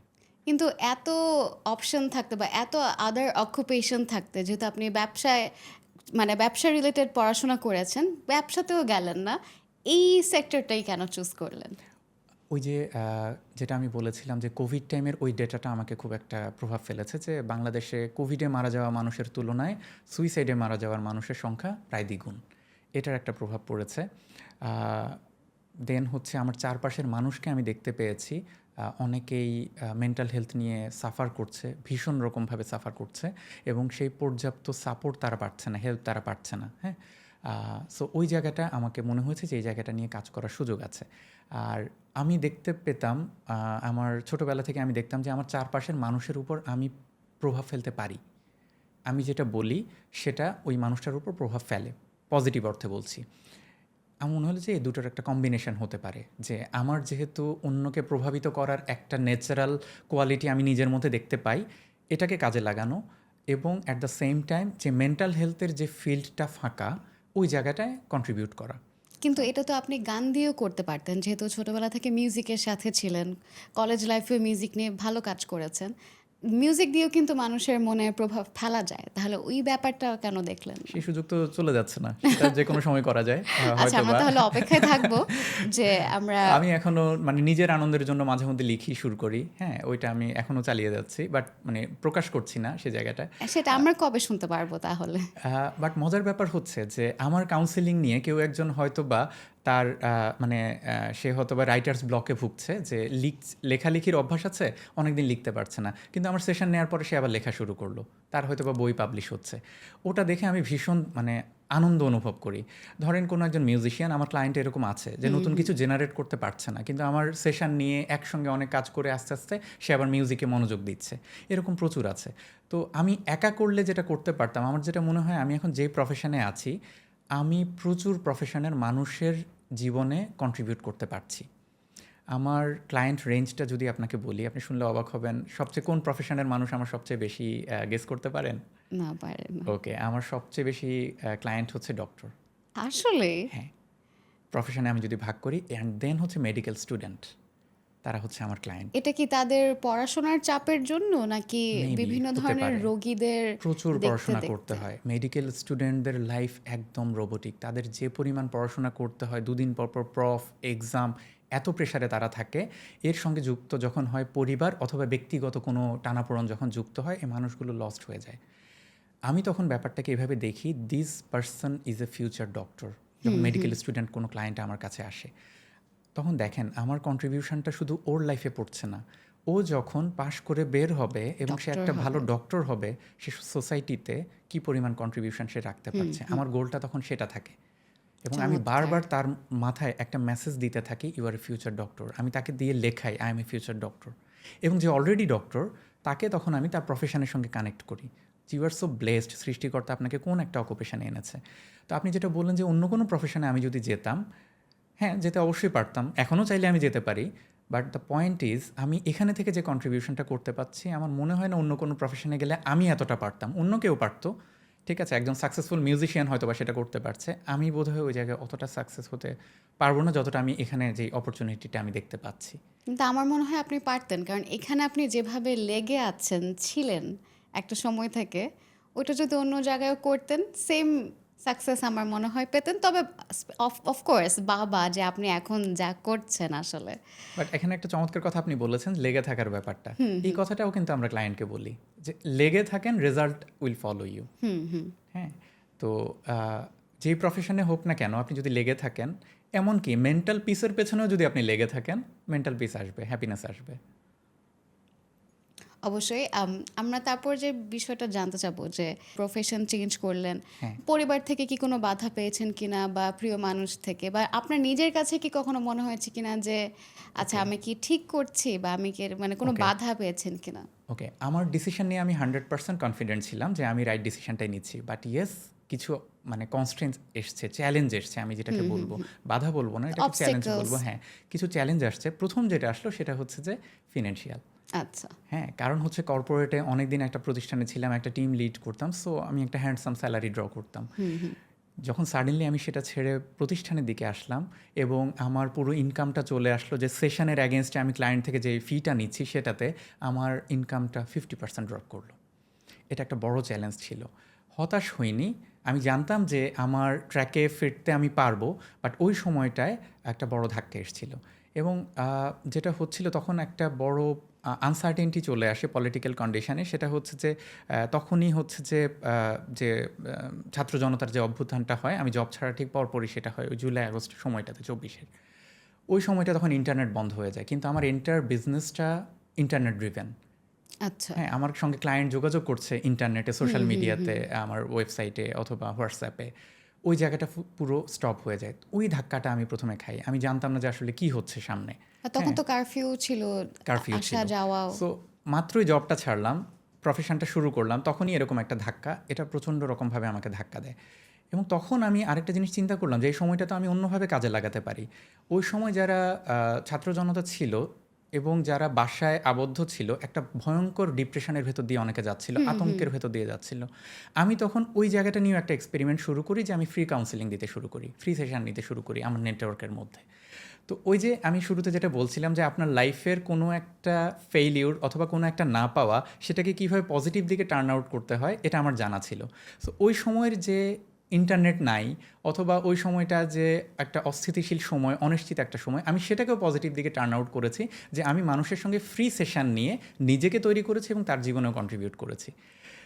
তো আপনি যেটা বলছিলেন যে ধাক্কা কী কী ছিল বা চ্যালেঞ্জ কী কী ছিল, একটা ছিল ফিনান্সিয়াল, আরেকটা যেটা ছিল কর্পোরেটের একটা খুব মানে এনভায়রনমেন্ট থাকে যে আপনি অনেকদিন ধরে একটা প্রতিষ্ঠানে কাজ করছেন, সবাই আপনাকে চেনে, আপনি যাচ্ছেন, you have a big team, suddenly আপনি একা হয়ে অ্যাপ্রিসিয়েশন গেলেন। পাচ্ছেন, সাথে মানুষজন ছিল। রাইট। সো সাডেনলি আপনি একা হয়ে গেলেন। আপনার প্রতিষ্ঠান শুরু করলেই তো আপনি একটা বড় টিম নিয়ে শুরু করবেন না, একটু একটু করে শুরু করবেন। এবং দুম করে আমি একা হয়ে গেলাম। আমি, আমার বাসা, আমার চেম্বার, আমি একা হয়ে গেলাম। ওটা একটা বড় চ্যালেঞ্জ ছিল যে এটা কিভাবে সামলাবো। ওই সময়টা আমার অনেক সময় মনে হচ্ছিল যে ছোটোবেলা যে আমি কিশোর বয়সে একা হয়ে গিয়েছিলাম, ওই জিনিসটা আমি রিকল করার চেষ্টা করলাম। বাট এই সময়টা আমি যেটা মানে কাজে লাগিয়েছি একাকিত্বের সময়গুলোতে, আবার আমি সেই পড়াশোনাটা শুরু করলাম যে সাইকোলজি নিয়ে, লাইফ কোচিং নিয়ে, নতুন কি ট্রেনিং করা যায়, নতুন কি সার্টিফিকেশন নেওয়া যায়, নতুন কীভাবে মানুষের লাইফে কন্ট্রিবিউট করা যায়, ওই জায়গাটা আমি সেভাবে কাজে লাগালাম। তখন পড়তেন গল্পের বই, তারপর বড় হয়ে সেটা শিফট হয়ে সেটা গেল আসলে আর্টিকেলে পড়াশোনাতে। প্রফেশনাল যে বইগুলো ইন্টারেস্টিং, সেগুলোর ইন্টারেস্টিং। দিকে। এই যে ছোটবেলা থেকে দেখলাম গুড বয়, অপটিমিস্টিক, সব ভালো, কিন্তু কখনো কি কেউ ডিমোটিভেটেড ফিল করিয়েছে যে রূপেন তুমি যেটা করতেছো ভাই বুঝে শুনে করো কিন্তু, বা এরকম কি কোনো নিরুৎসাহের গল্প আছে? এটা প্রচুর আছে। হ্যাঁ, চারপাশে আপনার এমন অনেক মানুষ থাকবে যারা শুরুতেই আপনাকে একটু ডিমোটিভেট করার চেষ্টা করবে। কিন্তু ব্যাপারটা হচ্ছে যে আমি সেটাকে কতখানি অ্যাক্সেস দিচ্ছি আমার বলয়ের মধ্যে, সেটা কিন্তু আমার হাতে। তো আমি সবসময় যারা আমাকে ডিমোটিভেট করতো বা ডিমোটিভেটিভ কথাবার্তা বলতো, আমি খুব একটা নিতাম না। আমি জানি না, আমি ন্যাচারালি এটা মানে কেউ আমাকে শিখিয়ে দেয়নি এই ব্যাপারটা। যখনই কেউ আমাকে পজিটিভ কিছু বলতো বা উৎসাহ দিত, আমি ওই জায়গাটায় বেশি অ্যাটাচড থাকতাম। তো আমি খুব একটা প্রভাবিত হই নাই এটাতে। বাট হ্যাঁ, ডিমোটিভেটিভ অনেকেই করেছে। হ্যাঁ, আমি প্রফেশনে যখন শুরু করেছি অনেকে বলেছে এটা আনসার্টেইন। হ্যাঁ, কেন কর্পোরেট জব ছাড়ছো? স্পেশালি যারা আমার চাইতে একটু এইজেড বা মানে যাদেরকে অভিভাবক মানে ইয়ে করি, ওই ধরনের অনেকে হয়তোবা বলেছে। আর আরেকটা কারণ ছিল যে খুব একটা যে আমাকে এটা ওনারা বারবার বলেছে বা আমি যেন ডিসিশন চেঞ্জ করি এইভাবে বলে নাই। হয়তোবা একটু সাবধান করার জন্য বলেছে, একটু অ্যাওয়ার করার জন্য বলেছে। আমি যেন একটু কনসার্ন থাকি ব্যাপারটা নিয়ে। আমি আসলে ছোটোবেলা থেকে খুব কনফিডেন্ট ছিলাম এবং সাকসেসফুল থাকার কারণে স চারপাশে ব্যাপারটা এমনটাই ছিল, রূপেন যা করছে ভেবে চিন্তেই করছে। আচ্ছা, এটা সেই হয়তোবা বেশি ছিল। ভরসাটা। সেই ভরসার জায়গাটা আমি সবসময় আমার চারপাশের মানুষের কাছে হয়তোবা সেই জায়গাটা আমি দেখাতে পেরেছি আরকি। তো ওই কারণে বলব যে ডিমোটিভেটেড খুব একটা আমি হই নাই। বা খুব যে আমাকে ডিমোটিভেট করার চেষ্টা করেছে সেটাও না। অ্যাওয়ার করার চেষ্টা করেছে, কনসার্ন করার চেষ্টা করেছে। But it was good for me. আমি একটা পার্সোনাল শিওর। সাজেশন দেই যে যারা এরকম মানে ডিমোটিভেটেড ফিল করে তারা কিভাবে আপনার মতো এরকম অপটিমিস্টিক হতে পারবে? ওকে। আমাদের লাইফে অনেকেই আমাকে ডিমোটিভেট করার চেষ্টা করবে। এটা খুবই স্বাভাবিক। আমরা যেটাই করতে যাই না কেন অথবা একটু ভিন্নধর্মী কিছু করতে গেলেই আ মানুষ ডিমোটিভেট করার চেষ্টা করবে। সেই মানুষদের জন্য যারা ডিমোটিভেটেড হয়ে যাচ্ছে অলরেডি ভিন্ন কিছু করতে গিয়ে, তাদের জন্য একটা মেসেজ হতে পারে এরকম।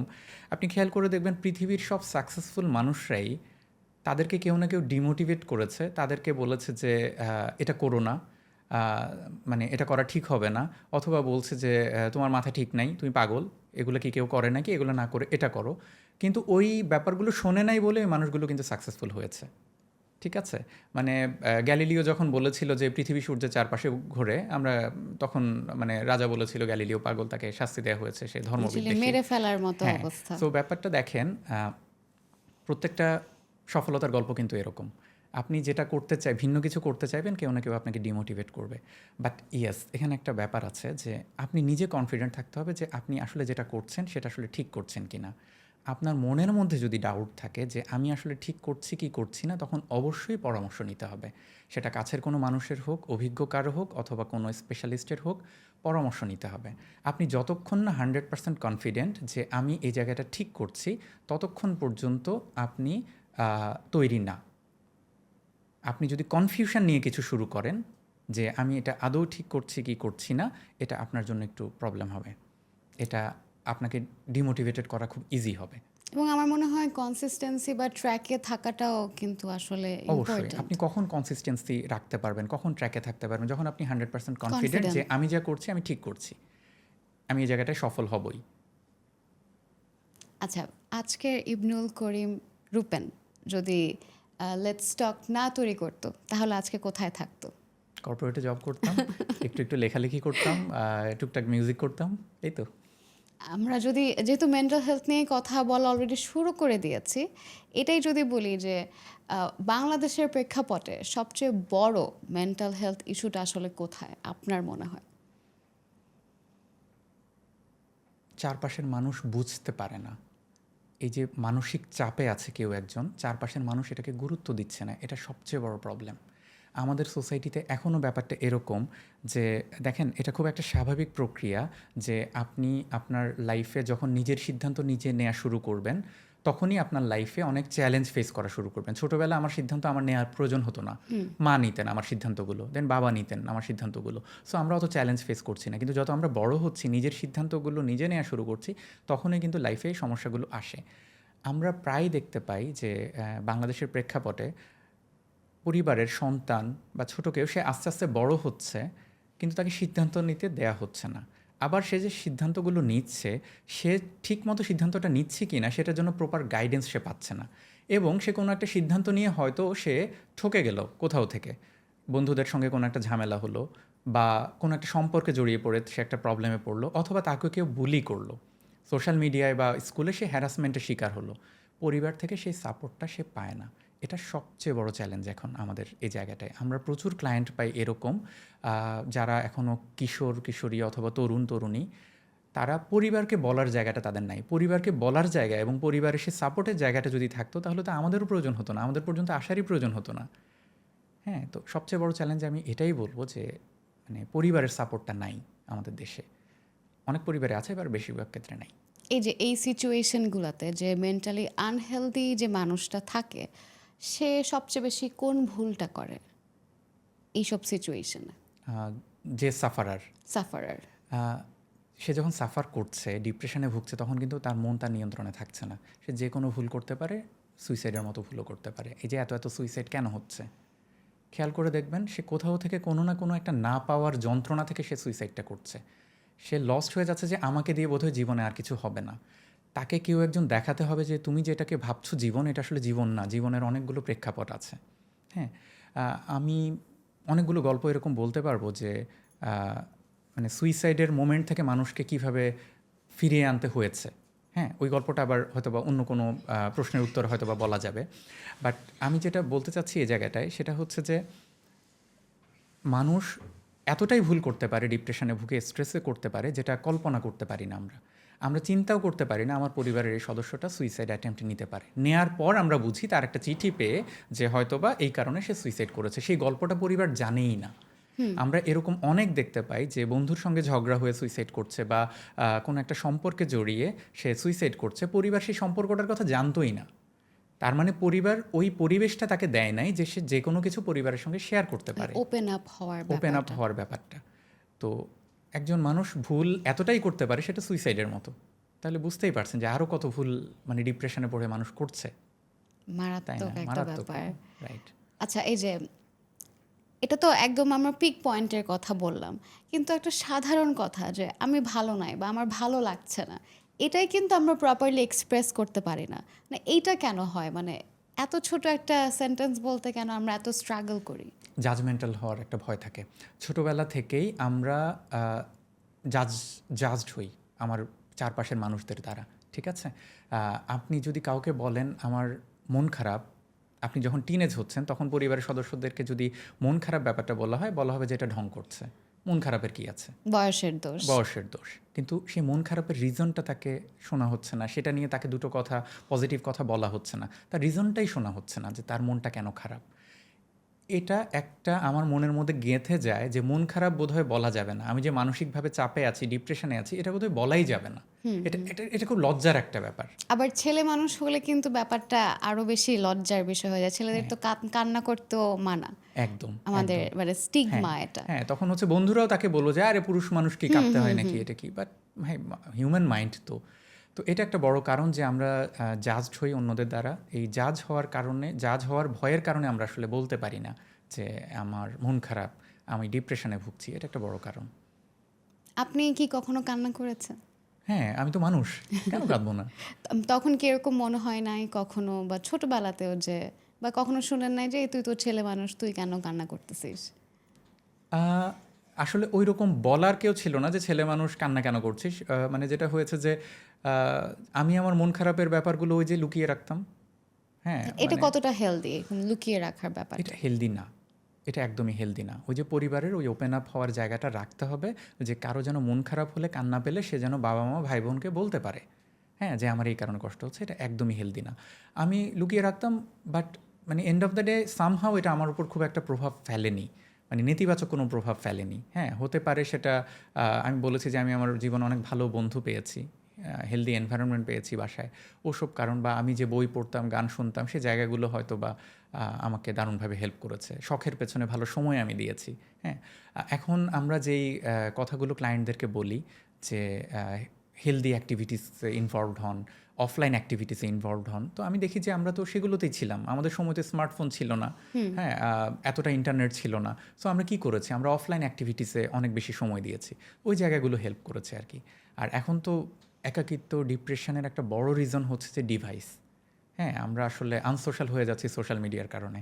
তো এত বেশি আমরা ডিভাইস কেন্দ্রিক হয়ে যাচ্ছি যে অফলাইন অ্যাক্টিভিটি কমে যাচ্ছে। এই কারণে মানসিক চাপটাও বাড়ছে। তো কিন্তু মানে যেহেতু এটা গ্লোবালাইজেশন, আমরা সেখানে হয়তো, আমি এখন যদি অফলাইনের কথা বলি, আমি শুধু আপনার সাথে কথা বলছি। আমি যদি এখন লাইভে কথা বলতাম, আমি হয়তো ৫০০-১,০০০ মানুষের সাথে কথা বলতে পারতাম। তাহলে আমি তো ওখানে আরও বেশি মানুষের এঙ্গেজমেন্ট পাচ্ছি। তাহলে তাও কেন ওইটা আমার একাকিত্ব হচ্ছে, আর আপনার সাথে কথা বলাটা কেন আমার লাইফে আরও বেটার ইমপ্যাক্ট ফেলছে? ওকে। আ ট্যানজিবল জিনিসের একটা ভ্যালু আছে। আচ্ছা। হ্যাঁ? আপনি যখন কোনো একটা কিছু টাচ করছেন, আপনি সেটা ফিল করতে পারছেন, সেটার উষ্ণতা নিতে পারছেন, সেটা কি খুব মসৃণ নাকি একটু আ এটা একটু উঁচু-নিচু, সেটা আপনি ফিল করতে পারছেন।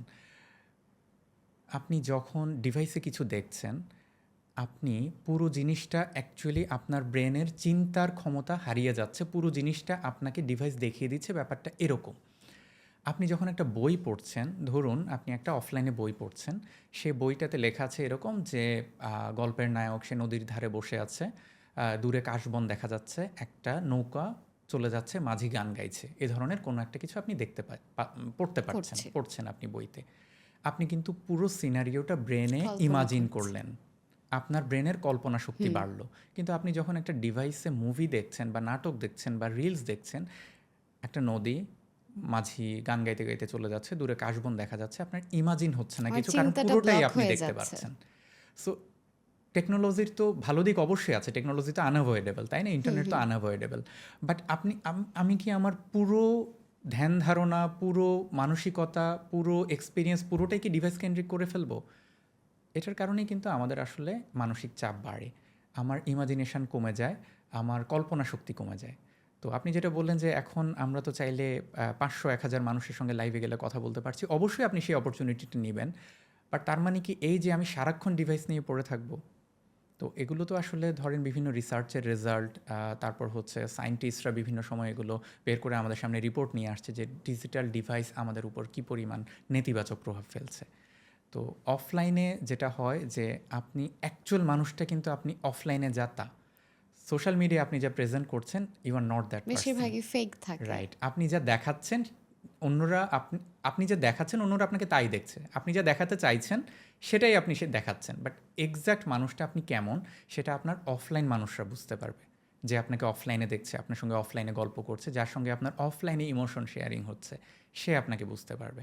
বর্তমানে কয়েকটা বাজওয়ার্ড আছে। আমি যদি ২ টার কথা বলি যেটা মেন্টাল হেলথ রিলেটেড, সেটা একটা বলতে হয় অ্যাংজাইটির কথা, একটা বলতে হয় ওভার থিংকিং এর কথা। এই ২ টার পার্থক্য যদি একটু বলতেন। ওকে। হ্যাঁ, এ দুটো খুবই এখন বাজওয়ার্ডই বলা যায়। ওভার থিংকিং ব্যাপারটা হচ্ছে যে কোনো একটা টপিকে আপনার রিপিটিটিভ কোনো থট, বারবার আপনার প্রশ্ন আসছে যে এক্সাম্পল হিসাবে যদি বলি যে আমি কি কাজটা ঠিক করলাম? আমার কি মিটিংয়ে এই কথাটা বলা ঠিক হলো? আমি এটা বলার কারণে কি আমার কলিগরা আমাকে একটু মানে অন্যরকমভাবে দেখবে? অথবা আমি যে ড্রেসটা পরেছি এটা কি এনভায়রনমেন্টের সঙ্গে যাচ্ছে কি যাচ্ছে না? বোধহয় যাচ্ছে না। ওরা বোধহয় আমার দিকে আর চোখে তাকাচ্ছে, আমার গেটআপটা ঠিক নাই। এই ব্যাপারগুলো হচ্ছে ওভার থিংকিং। বারবার কোনো একটা টপিকে নিজের মধ্যে রিপিটিটিভ কোশ্চেন আসছে। এটা হচ্ছে ওভার থিংকিং। অ্যাংজাইটি হচ্ছে এক ধরনের সাইকোলজিক্যাল রেসপন্স। হ্যাঁ, মানে আপনি এটা ফিল করতে পারবেন অ্যাংজাইটিটা, যে অস্থিরতা অনুভব করা।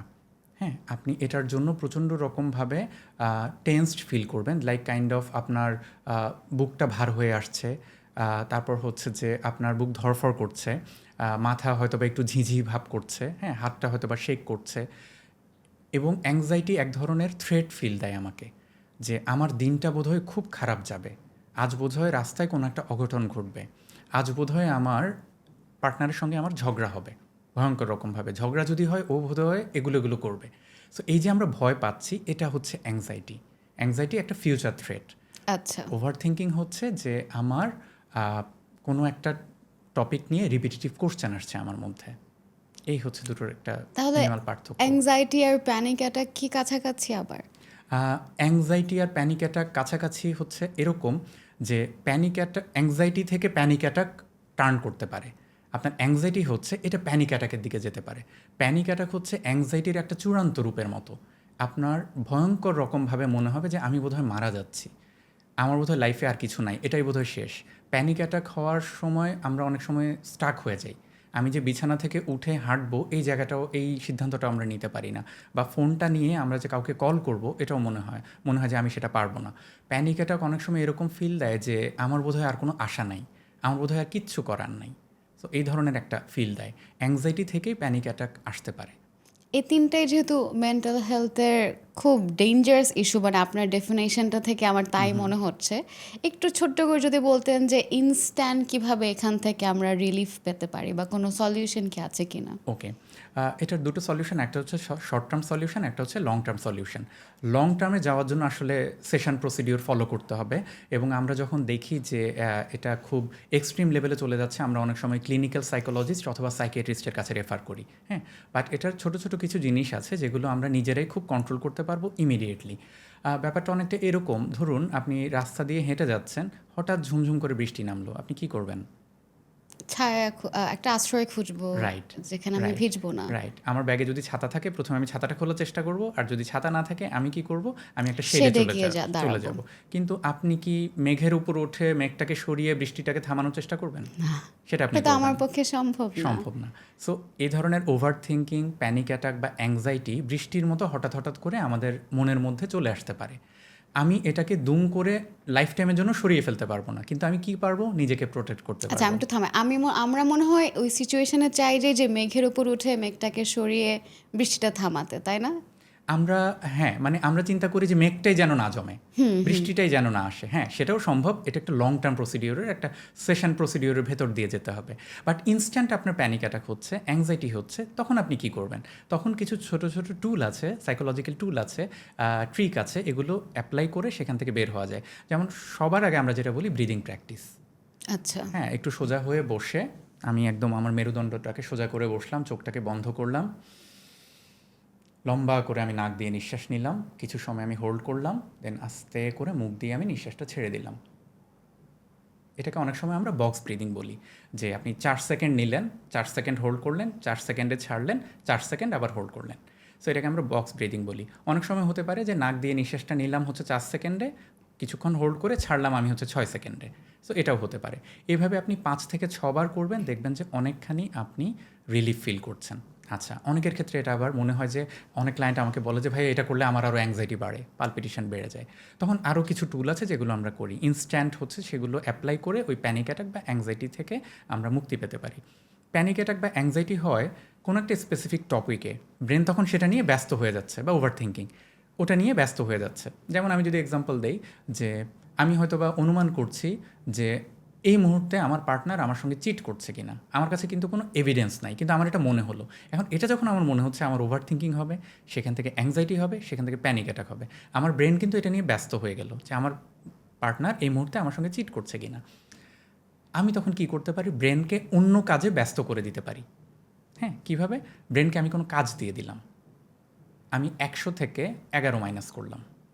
এটা তো অনেক বড় কাজ আমার জন্য।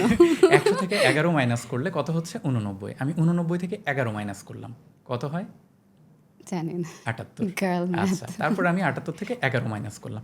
এইভাবে আমি 100 থেকে এমন একটা ডিজিট মাইনাস করতে করতে থাকবো যেটা করতে আমার একটু কষ্ট হবে, ব্রেন ব্যস্ত হয়ে যাবে। এটা হচ্ছে ছাতা মেলে ধরার মতো, ঠিক আছে? আচ্ছা, আরেকটা কাজ আমরা করতে পারি যে আমরা চোখটা বন্ধ করে কানটাকে একটু সজাগ করলাম, আমি কি কি সাউন্ড শুনতে পাচ্ছি এটার কাউন্ট করলাম, আঙুলের করে আমি একটা কাউন্ট করলাম যে আমি চোখটা বন্ধ করলাম, আচ্ছা আমার ড্রয়িং রুমে কেউ টিভি দেখছে, আমি টিভির সাউন্ড শুনতে পাচ্ছি, আচ্ছা আমার ফ্যান চলছে, আমি ফ্যানের সাউন্ড শুনতে পাচ্ছি, রাস্তায় একটা গাড়ি যাচ্ছে হর্ন বাজালো, আমি এটার শব্দ শুনতে পাচ্ছি, অনেক দূরে একটা কুকুর ঘেউ ঘেউ করলো, আমি এটা শুনতে পাচ্ছি। তো এই কী কী শব্দ আমি শুনছি আমি এটা কাউন্ট করতে থাকলাম। তাহলে মানে আমি রিয়েলিটিতে ব্যাক একদম আমি করছি। প্রেজেন্টে চলে আসলাম, একদম প্রেজেন্ট সিনারিওতে। ব্রেন ব্যস্ত হয়ে গেল এগুলোতে, সে ডাইভার্ট করলো ব্রেনটাকে। হ্যাঁ, এগুলোকে বলা হয় ডায়ালেকচুয়াল বিহেভিয়ারাল থেরাপি। তো টুল, তো ব্রেনটাকে একটু মানে ডিরেকশনটা চেঞ্জ করে ফেললাম ব্রেনের। আরও কিছু আছে যে আমি চোখটা খুলে আমার চারপাশে কী কী কালার আমি দেখতে পাচ্ছি সেটা আমি কাউন্ট করলাম, ঠিক আছে? যেমন আমি তাকিয়ে, আচ্ছা আমি গাছের পাতা সবুজ, এটা আমি দেখতে পাচ্ছি, একটা বই দেখতে পাচ্ছি লাল, আচ্ছা একটা টপ দেখতে পাচ্ছি মেরুন। এইগুলো আমি কাউন্ট করলাম আঙুলে। দেখবেন যে 30 সেকেন্ড 1 মিনিট আপনি এই কাজগুলো করছেন, আপনি ওই থটটা থেকে চলে আসলেন, আপনার ওভার থিঙ্ক কমে গেছে, প্যানিক অ্যাটাক কমে গেছে, অ্যাংজাইটি থেমে গেছে। তো এই ছোটো ছোটো টুলগুলো আমরা ক্লায়েন্টকে Wow. শেখাই। বিষয়টা আপনি বলছেন ছোট, আমি কিন্তু দেখছি কোটি টাকার ব্যাপার। কারণ কি, আপনি যখন এটা কন্ট্রোল করতে পারবেন না এই প্যানিক অ্যাটাকটা, ওই যে একটু আগে বলছিলাম যে আমরা অনেক কিছু করে বসি যেটা আমার কন্ট্রোলে থাকে না। হ্যাঁ, আমি না চাইতেও আমার ব্রেন আমাকে অনেক কিছু করতে বাধ্য করে। সো ওই জায়গাটায় আমি একটা বাধা সৃষ্টি করলাম। ইন্টারেস্টিং। আমার মনে হয় এটা সবারই ছোট ছোট করে প্রথম থেকেই প্র্যাকটিস শুরু করা উচিত। রাইট। আরেকটা বিষয় নিয়ে কথা বলবো, সেটা হচ্ছে আমরা বলছিলাম যে আমরা আমাদের ফিলিং প্রকাশ করতে পারি না কারণ আমরা জাজড হব বা মানুষজন আমাকে কি ভাববে এটা নিয়ে। তারপরও আমরা সবাই জীবনের কোনো না কোনো একটা সময়ে ডিপ্রেসড হই, বা এটা অনেক কমন একটা ওয়ার্ড, অনেকটা বাজ ওয়ার্ড। তো ডিপ্রেসড ব্যাপারটা কি আসলে উইকনেস, বা ডিপ্রেশনে যে পড়ে সে কি আসলে উইক ব্যক্তি দেখেই সে ডিপ্রেশনে পড়ে? একদমই না। ডিপ্রেশনে পড়া উইক ব্যক্তি মানে যে ডিপ্রেশনে ভুগছে সে উইক, ব্যাপারটা এরকম না। হ্যাঁ, মানসিকভাবে আমরা এক একজন এক এক রকম, ঠিক যেরকম আমরা শারীরিকভাবে এক একজন এক এক রকম। হ্যাঁ, একজন স্পোর্টসম্যান 8 ঘন্টা রোদে খেললেও সে কিন্তু টায়ার্ড হবে না, কিন্তু আপনি আমি 8 ঘন্টা যদি রোদে দৌড়াই আমরা কিন্তু টায়ার্ড হয়ে যাব এবং আমরা সিক হয়ে যাবো, 8 ঘন্টা দৌড়াতেও পারবো না আমরা। অসম্ভব। মানসিক ব্যাপারটাও এরকম, রাইট? ব্যাপারটা এরকম যে কেউ একজন কোনো একটা সিচুয়েশন ডিল করতে পারছে খুব চমৎকারভাবে, কিন্তু অন্যদিকে দেখা যাচ্ছে খুব ছোট একটা জিনিস সে ডিল করতে পারছে না। হ্যাঁ, আমরা দেখতে পাই যে একজন মানুষ লাইফের অনেক চড়াই উতরায় পার হয়ে অনেক কিছু করে সফল, কিন্তু দেখা যাচ্ছে যে কোনো একজন বন্ধু, ছোটোবেলার বন্ধু, ওনাকে যদি হয়তো বা টিস করে একটা কিছু বলে উনি এটা নিতে পারে না। তার মানে কি এই মানুষটা উইক? একদমই না। উনি যদি উইক হতো তাহলে তো লাইফের এত কিছু উনি হতো না বা এত সফলতা ওনার থাকতো না। ব্যাপারটা যেটা হচ্ছে ওই ছোট্ট জিনিসটা ওনার কোনো একটা জায়গায় আঘাত করছে, যে জায়গাটা অ্যাকচুয়ালি টিউন আপ করা প্রয়োজন। যেমন ধরেন আমি একটা এক্সাম্পল দিই, ছোটোবেলা হয়তো কেউ একজন বুলির শিকার হয়েছে, বন্ধুরা তাকে দারুণভাবে বুলি করতো, সে জায়গাগুলো পার হয়ে এসছে, ওভারকাম করেছে, এখন সে জব করছে, বিজনেস করছে, সাকসেসফুল, হয়তো বা সে একজন সেলিব্রিটি। কিন্তু কোনো একদিন সোশ্যাল মিডিয়ায় কেউ একজন তার কোনো একটা ছবির নিচে কমেন্ট করলো যে আপনি দেখতে অনেক কালো। ওনার সামহাও ব্রেন ট্রিগার করতে পারে যে ক্লাস 5-এ থাকতে ওনাকে কেউ একজন বলেছিল যে তুই দেখতে অনেক কালো, এবং এটার জন্য উনি বাসায় এসে হয়তো বা কান্না করেছিল, দিনের পর দিন উনি স্কুলে যেতে চায়নি যে উনি কালো, এই জন্য মুখ দেখাতে চায়নি। এই যে 20-30 বছর পর কেউ একজন ওনাকে এটা বললো, সোশ্যাল মিডিয়ার একটা কমেন্ট, এটা ওটাকে ট্রিগার করতে পারে। তার মানে তো এই না যে উনি উইক। সো ডিপ্রেশনে যাওয়ার পেছনের কোনো না কোনো রিজন আছে। এই উইকনেসটা, এটাকে যদি উইকনেস বলতেই হয়, এই উইকনেসটা প্রত্যেকটা মানুষের কোথাও না কোথাও আছে। কারো ওই জায়গাটায় আঘাত লাগছে না বলে সে হয়তো বা কখনো ডিপ্রেসড ফিলই করে নাই। হ্যাঁ, তো ডিপ্রেশন বেসিক্যালি কোনো উইকনেস না। হ্যাঁ, এটা একটা মানসিক একটা অবস্থা, একটা সিনারিও, যে জায়গাটায় অ্যাটেন্ড করতে হবে, যে জায়গাটা টিউন আপ করতে হবে, যে জায়গাটা একটু ফিক্স করতে হবে। আমার মনে হয় মানে আপনার কথা শুনে আমার যেটা মনে হলো, এই সময়ে সোশ্যাল মিডিয়ার যুগে আমরা কিন্তু হাজার হাজার ঘটনা দেখছি প্রতিদিন, কোনটায় কাকে কীভাবে এফেক্ট করে আমরা কিন্তু সেটা বুঝতে পারি না। তাই যে টিউনিংয়ের ব্যাপারটা বলেন, এটা কিন্তু আমার মনে হয় শুরু থেকেই যদি আমরা এটা ট্রিটমেন্টটা না করি তাহলে যে কোনো সময় কিন্তু আসলে ট্রিগার করার একটা চান্স থাকে। অনেক কিছু কিন্তু আপনি আসলে শুরু থেকে টিউন আপ করতে পারবেন না, কারণ আমরা পাস্টে যেতে পারবো না। হ্যাঁ, যেমন আপনি এখন আপনার চাইল্ডহুডের কোনো একটা কিছু কি নতুন করে গিয়ে টিউন আপ করতে পারবেন? না। কখনোই পসিবল না, রাইট? সো আমরা কি পারবো, প্রেজেন্ট কন্ডিশনে কোনো কিছু যদি আপনাকে ট্রিগার করে অথবা আপনাকে ডিপ্রেসড করে, সেই জায়গাটা নিয়ে আমরা অ্যাটেনশন দিতে পারবো, সেই জায়গাটা নিয়ে আমরা কাজ করতে পারবো। বাট এখন যে বাচ্চাটা ছোট আছে, পরিবারে যে ছোট সদস্য আছে, তাকে খুব সুন্দরভাবে টিউন আপ করে আমরা গ্রো করতে পারি। বাট স্টিল এক্সটার্নাল অনেক কিছু থাকবে যেটা আসলে আমাদের নিয়ন্ত্রণে নাই। হ্যাঁ, ওই জায়গাগুলো সে যেন ওপেন আপ হয়ে আমার সঙ্গে শেয়ার করতে পারে, সে গ্রাউন্ডটা তৈরি করে দিতে হবে। কারণ সে সোশ্যাল মিডিয়া ইউজ করবে, সে স্কুলে যাবে, সে মানুষের সাথে মিশবে, সে খেলবে, তার সঙ্গে কে কীভাবে কী আচরণ করছে সব কিছু আমার নিয়ন্ত্রণে থাকবে না। বাট সে যেন সেটা সে আমাকে ওপেনলি বলতে পারে, সে গ্রাউন্ডটা আমার তৈরি করতে হবে। সো একসঙ্গে হচ্ছে সাইকোলজিক্যাল টিউন আপটা, সেই গ্রাউন্ডটা তৈরি করে দেয়া, যেন সে আমাকে বলতে পারে। দুটো জিনিসের একটা কম্বিনেশন প্রয়োজন হয়। আর যেটা এখন এই ব্যাপারটা যাদের জন্য সম্ভব না, যাদের অনেক চাইল্ডহুড ট্রমা আছে বা যাদের আপব্রিঙ্গিংটা হয়তো খুব একটা সাউন্ড না, তারা এই সময় এসে যে স্ট্রাগলটা করছে, তাদের জন্য আসলে আপনার অ্যাডভাইসটা কি থাকবে? এই জায়গায় আসলে প্রফেশনাল হেল্প লাগবে। যখনই আমরা দেখবো যে একটা মানুষ ম্যাচিউর স্টেজে আসছে, বাট কোনো একটা কিছু তাকে ভীষণভাবে সাফার করাচ্ছে, তখন হচ্ছে যে এই জায়গাটা আসলে প্রফেশনাল সেশন নিতে হয়। আমি যেটা বলেছি যে আমাদের কাছে অনেকে আসে যাদের প্রবলেমটা এতটাই ডিপ, আমরা তাদেরকে আবার ক্লিনিক্যাল সাইকোলজিস্ট অথবা সাইকিয়াট্রিস্টের কাছে রেফার করতে হয়। হ্যাঁ, লাইফ কোচিং সেশন বা মানে আমি কোচ হিসেবে সেই জায়গাটা হয়তো বা পুরোটা আমি তাকে সাপোর্ট দিতে পারছি না। তো এই জায়গাগুলো হয়, এবং এটা বুঝতে হবে, ওই মানুষটারই বুঝতে হবে যে আমার কখন প্রফেশনাল হেল্প প্রয়োজন। কিভাবে সেই মানুষটা বুঝবে? যখন সে দেখবে সে কাউকে শেয়ার করার জায়গা পাচ্ছে না, বাট সে বুঝতে পারছে আমার কারোর সঙ্গে শেয়ার করা প্রয়োজন। তার মানে তার একজন প্রফেশনাল কাউকে লাগবে শেয়ার করার জন্য। প্রফেশনালরা নন জাজমেন্টাল ভিউ থেকে তার কথাটা শুনবে এবং তাকে সেভাবে গাইড করবে। নাম্বার 2 হচ্ছে, আমি হয়তো বা কারোর সঙ্গে শেয়ার করতে পারছি, কিন্তু উনি যে রেসপন্সটা করছে সেটা আসলে আমাকে খুব একটা ইম্প্যাক্ট ফেলছে না। আমি শেয়ার করে সাময়িকভাবে হয়তো বা আমি একটা রিলিফ ফিল করছি, কিন্তু আমি এন্ড অফ দ্য ডে আবার দেখছি আমি ওই লুপের মধ্যে পড়ে যাচ্ছি। আমি যখন একা হয়ে যাচ্ছি, ওই চিন্তাগুলো আবার আসছে, আবার সে ওভার থিঙ্কিং, আবার অ্যাংজাইটি, আবার প্যানিক অ্যাটাক, আমি আবার লস্ট ফিল করছি। তখন আমার বুঝতে হবে যে আই নিড প্রফেশনাল হেল্প। এই প্রেক্ষাপটে আমার একটা প্রশ্ন মাথায় আসলো, সেটা হচ্ছে আমরা যখন ফিজিক্যাল কন্ডিশনে ডক্টরের কাছে যাই, মানুষজন সেটা খুব স্বাভাবিক ভাবে নেয়, কিন্তু আমরা যখন মেন্টাল কন্ডিশনের জন্য ডক্টরের কাছে যাব, তখন কিন্তু ওই যে তুই তো তাহলে পাগল হয়ে গেলি, তখন ব্যাপারটা অনেক নেগেটিভলি দেখা শুরু করে। অ্যান্ড এটার জন্য যে মানুষের আসলে হেল্প দরকার, সেও কিন্তু ভাবতে শুরু করে যে না, আমি যাব না, আমাকে মানুষজন জাজ করা শুরু করবে, আবার সেই জাজমেন্টটা চলে আসে। তো এই যে সোশ্যাল স্টিগমাটা, মানে এটা কিভাবে ভাঙা যায় বলে আপনার মনে এটা হয়? ভাঙার জন্য একদম ঠিক কথা বলেছেন যে এই স্টিগমাটা আছে সোসাইটিতে, এখনও আছে এবং খুব ভয়ঙ্করভাবে আছে। আমরা প্রচুর ক্লায়েন্ট পাই এরকম আমাদের সাথে যোগাযোগ করছে, যে সে হয়তো বা আর্ন করছে না, সে বলছে যে ভাইয়া আমি যে ফি দিব, আমার পরিবার থেকে তো সেই ফি দেওয়ার টাকাটা আমার কাছে নাই, আমার পরিবার এটা সাপোর্ট দিবে না, কারণ আমার এটা লুকিয়ে নিতে হবে। লুকিয়ে কেন নিতে হবে? কারণ সে বলতেই পারবে না, সে মানসিকভাবে সাফার করছে। হ্যাঁ, স্টিগমাটা ভাঙার জন্য আসলে এটার সব দিক থেকে সব মানুষকেই আসলে এটার জন্য আসলে সামনে এগিয়ে আসতে হবে। গভর্নমেন্ট এটা নিয়ে কাজ করছে, উল্লেখযোগ্যভাবে করছে কিনা সেটা নিয়ে বিতর্ক থেকে যায়, বাট করছে। এনজিওগুলো খুবই ভালো কাজ করছে এই জায়গাটায়। আমি প্রচুর এনজিও চিনি যারা হচ্ছে প্রচুর এফোর্ট দিচ্ছে এর পেছনে, এবং সাইকোলজিস্ট হায়ার করেছে, মেন্টাল হেলথ কোচ হায়ার করেছে, এবং ফ্রি কাউন্সেলিং সেবা দিচ্ছে। এই কাজটা কিন্তু অনেক এনজিওগুলো করছে। মিডিয়া এটা নিয়ে কাজ করছে, মিডিয়াতে এখন ভালোই দেখতে পাই আমরা যে এটা নিয়ে ভালো প্রচার হচ্ছে। এবং কমার্শিয়ালি যারা সাইকোথেরাপি সার্ভিস দিয়ে আসছে বা ওয়েলনেস সেন্টারগুলো যারা আছে, তারাও অনেক সচেতনতামূলক কন্টেন্ট পাবলিশ করছে সোশ্যাল মিডিয়াতে এই রিলেটেড। সো যেটা আমরা এখন যে কন্ডিশনটা দেখতে পাচ্ছি, আগামী 3 থেকে 5 বছরের মধ্যে আমি আশাবাদী যে এই সিনারিওটা চেঞ্জ হবে। মানুষ শারীরিক অসুস্থ হলে যেভাবে ডক্টরের কাছে নিয়ে যায়, ঠিক একইভাবে মানসিকভাবে অসুস্থ হলেও মানসিক যে প্রফেশনালরা আছে, মানসিক সার্ভিস দিয়ে থাকছেন, তাদের কাছে নিয়ে যাবে খুব ওপেনলি। এটার ওই স্টিগমা হয়ে থাকবে না 3 থেকে 5 বছরের মধ্যে, ইনশাল্লাহ। আমিও সেটাই চাই, এরকমই যেন হয়। কথা বলছিলাম বাজওয়ার্ডস নিয়ে, বা এখন ট্রেন্ড, সোশ্যাল ট্রেন্ড যা চলছে। আরেকটা এখন সোশ্যালি যেটা খুবই অ্যাক্টিভ, আমরা সবসময় শুনি, সেটা হচ্ছে টক্সিক রিলেশনশিপ। সো মানে আমি এটা সবাই, মানে এটা মনে হয় একটা ট্রেন্ড যে সবাই টক্সিক রিলেশনশিপে ছিল, কিন্তু মানে ছিল, ব্রেকআপ হয়ে গিয়েছে, এক্সকে গালাগালি, এসব জায়গায় চলে যায়। তবে মানে ফার্স্টেই কেন বুঝতে পারে না যে ও এটা তো টক্সিক, বা এটা তো রেড ফ্ল্যাগ ওয়ার্ডটা অনেক ইউজ করা হয়। তো কিভাবে আসলে বোঝা যাবে যে এটা একটা টক্সিক রিলেশনশিপ, বা এই ব্যাপারটা আসলে রেড ফ্ল্যাগ? একটা রিলেশনশিপের শুরুতে কিন্তু আপনি বুঝতে পারবেন না যে ওই পাশের মানুষটা কেমন।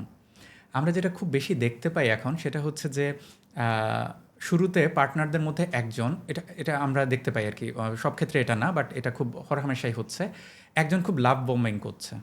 হ্যাঁ, প্রচুর পরিমাণে ভালোবাসা দিচ্ছে, কেয়ার দেখাচ্ছে, অ্যাটেনশন দেখাচ্ছে পার্টনারকে, সোজা বাংলায় হচ্ছে যে পটানোর জন্য।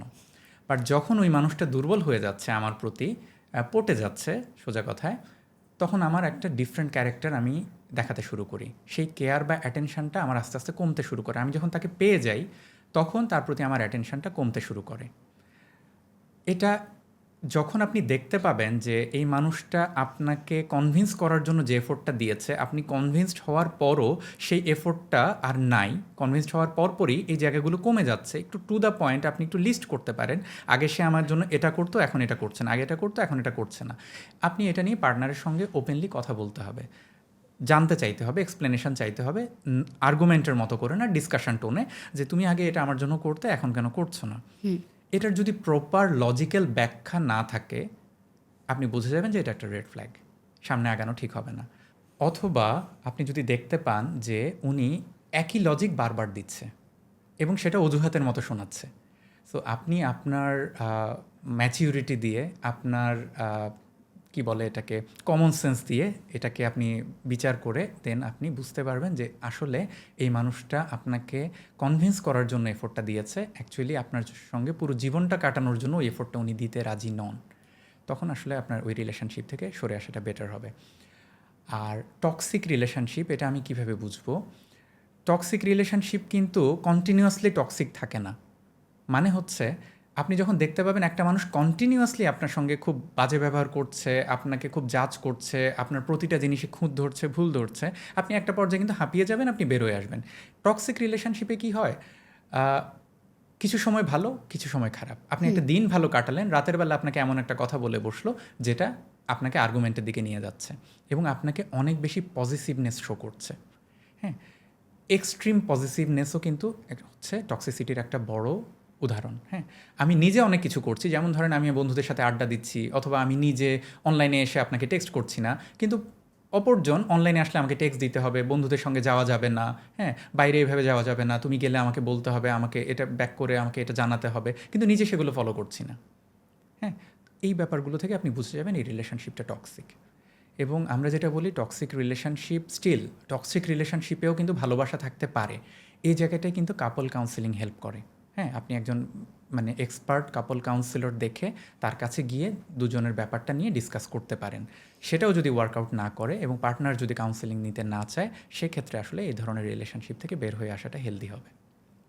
আচ্ছা, এই যে আপনি বললেন যে টক্সিক ব্যাপারটা প্রথমে বোঝা যায় না বা একটা সময় তাকে বের হয়ে যেতে হবে, কিন্তু বের হওয়াটা কি আসলে এত ইজি? কারণ আমি কিন্তু বা পার্টনার কিন্তু অলরেডি কনভিন্সড, বা সে অলরেডি হয়তো তাকে ভালোবেসে ফেলেছে বা ফিউচার দেখে ফেলেছে।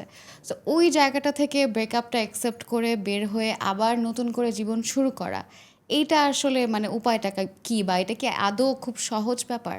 আচ্ছা, এই জায়গাটায় প্রথমে যে জিনিসটা হেল্পফুল হয় সেটা হচ্ছে you have to make the decision যে আমি এই রিলেশনশিপ থেকে বের হতে চাই, অথবা আমি এই রিলেশনশিপে থাকতে চাই।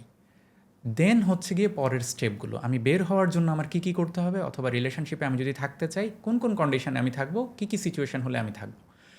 তো এই ডিসিশনটা মেক করা আগে জরুরি। আমরা বেশিরভাগ ক্ষেত্রে দেখতে পাই যে পার্টনারদের মধ্যে একজন ইনডিসিশনে ভুগছে, ডিলেমা ক্রিয়েট হয়ে ডিলেমা যায়। ক্রিয়েট হয় যে আমি থাকবো কি থাকবো না, থাকবো কি থাকবো না। এই জায়গাটা কিন্তু ভয়ঙ্কর যন্ত্রণাদায়ক। হ্যাঁ, সো আগে ডিসিশনটা মেক করতে হবে। আপনি যদি ডিসিশন মেক করতে পারেন আপনি বের হতে পারবেন, দেন মুভ অন করাটা ইজি হয়। সো আপনি ডিসিশন মেক করলেন, দেন আসলে মুভ অন করার জন্য অনেক কিছুই আছে, অনেক অ্যাক্টিভিটি আছে। এই জায়গাটায় আমরা সেই কাজগুলোই বলি যে বের হওয়া কিন্তু আসলে ইজি না। একটা সম্পর্কে কিন্তু অনেক ইমোশনাল ইনভলভমেন্ট থাকে, ইনভেস্টমেন্ট থাকে, অনেক মেমোরিজ থাকে, দুম করে বের হওয়াটা ইজি না। বাট আপনি যখন ডিসিশন নিয়ে ফেলবেন তখন সেই স্টেপগুলো আপনি নিতে পারবেন যে বের হওয়ার জন্য আমার কী কী করতে হবে। তখন আমরা বলি যে আপনার লাইফে, আমাদের লাইফে কিন্তু অনেকগুলো এলিমেন্ট নিয়ে আমার লাইফ, তার মধ্যে সম্পর্ক একটা এলিমেন্ট, এর বাইরে কিন্তু অনেক এলিমেন্ট আছে। আমার ড্রিম কী, লাইফের গোল কী, এটা একটা এলিমেন্ট। আমার প্রফেশন কী, আমি কি স্টুডেন্ট না আমি বিজনেস আর জব করছি, এটা একটা এলিমেন্ট। আমার হবি কী, এটা একটা এলিমেন্ট। তখন আমরা যেটা বলি অন্যান্য এলিমেন্টগুলোতে ইনভেস্ট করা নিজেকে। সম্পর্ক ব্যাপারটা ঠিক আছে, এটা যেমন আছে তেমনটা থাকুক, আপনি অন্য এলিমেন্টগুলোতে নিজেকে ব্যস্ত করা শুরু করেন এবং সেই এলিমেন্টগুলোতে ব্যস্ত হওয়ার জন্য আপনাকে যারা হেল্প করতে পারবে তাদের সঙ্গে নেটওয়ার্কিং বাড়ান, তাদের সঙ্গে যোগাযোগটা বাড়ান, এক্সপ্লোর করতে হবে এক্সপ্লোর করতে নিজেকে। হবে এই জায়গাগুলো। তখন আস্তে আস্তে সেই রিলেশনশিপ থেকে বের হওয়াটা ইজি হয়।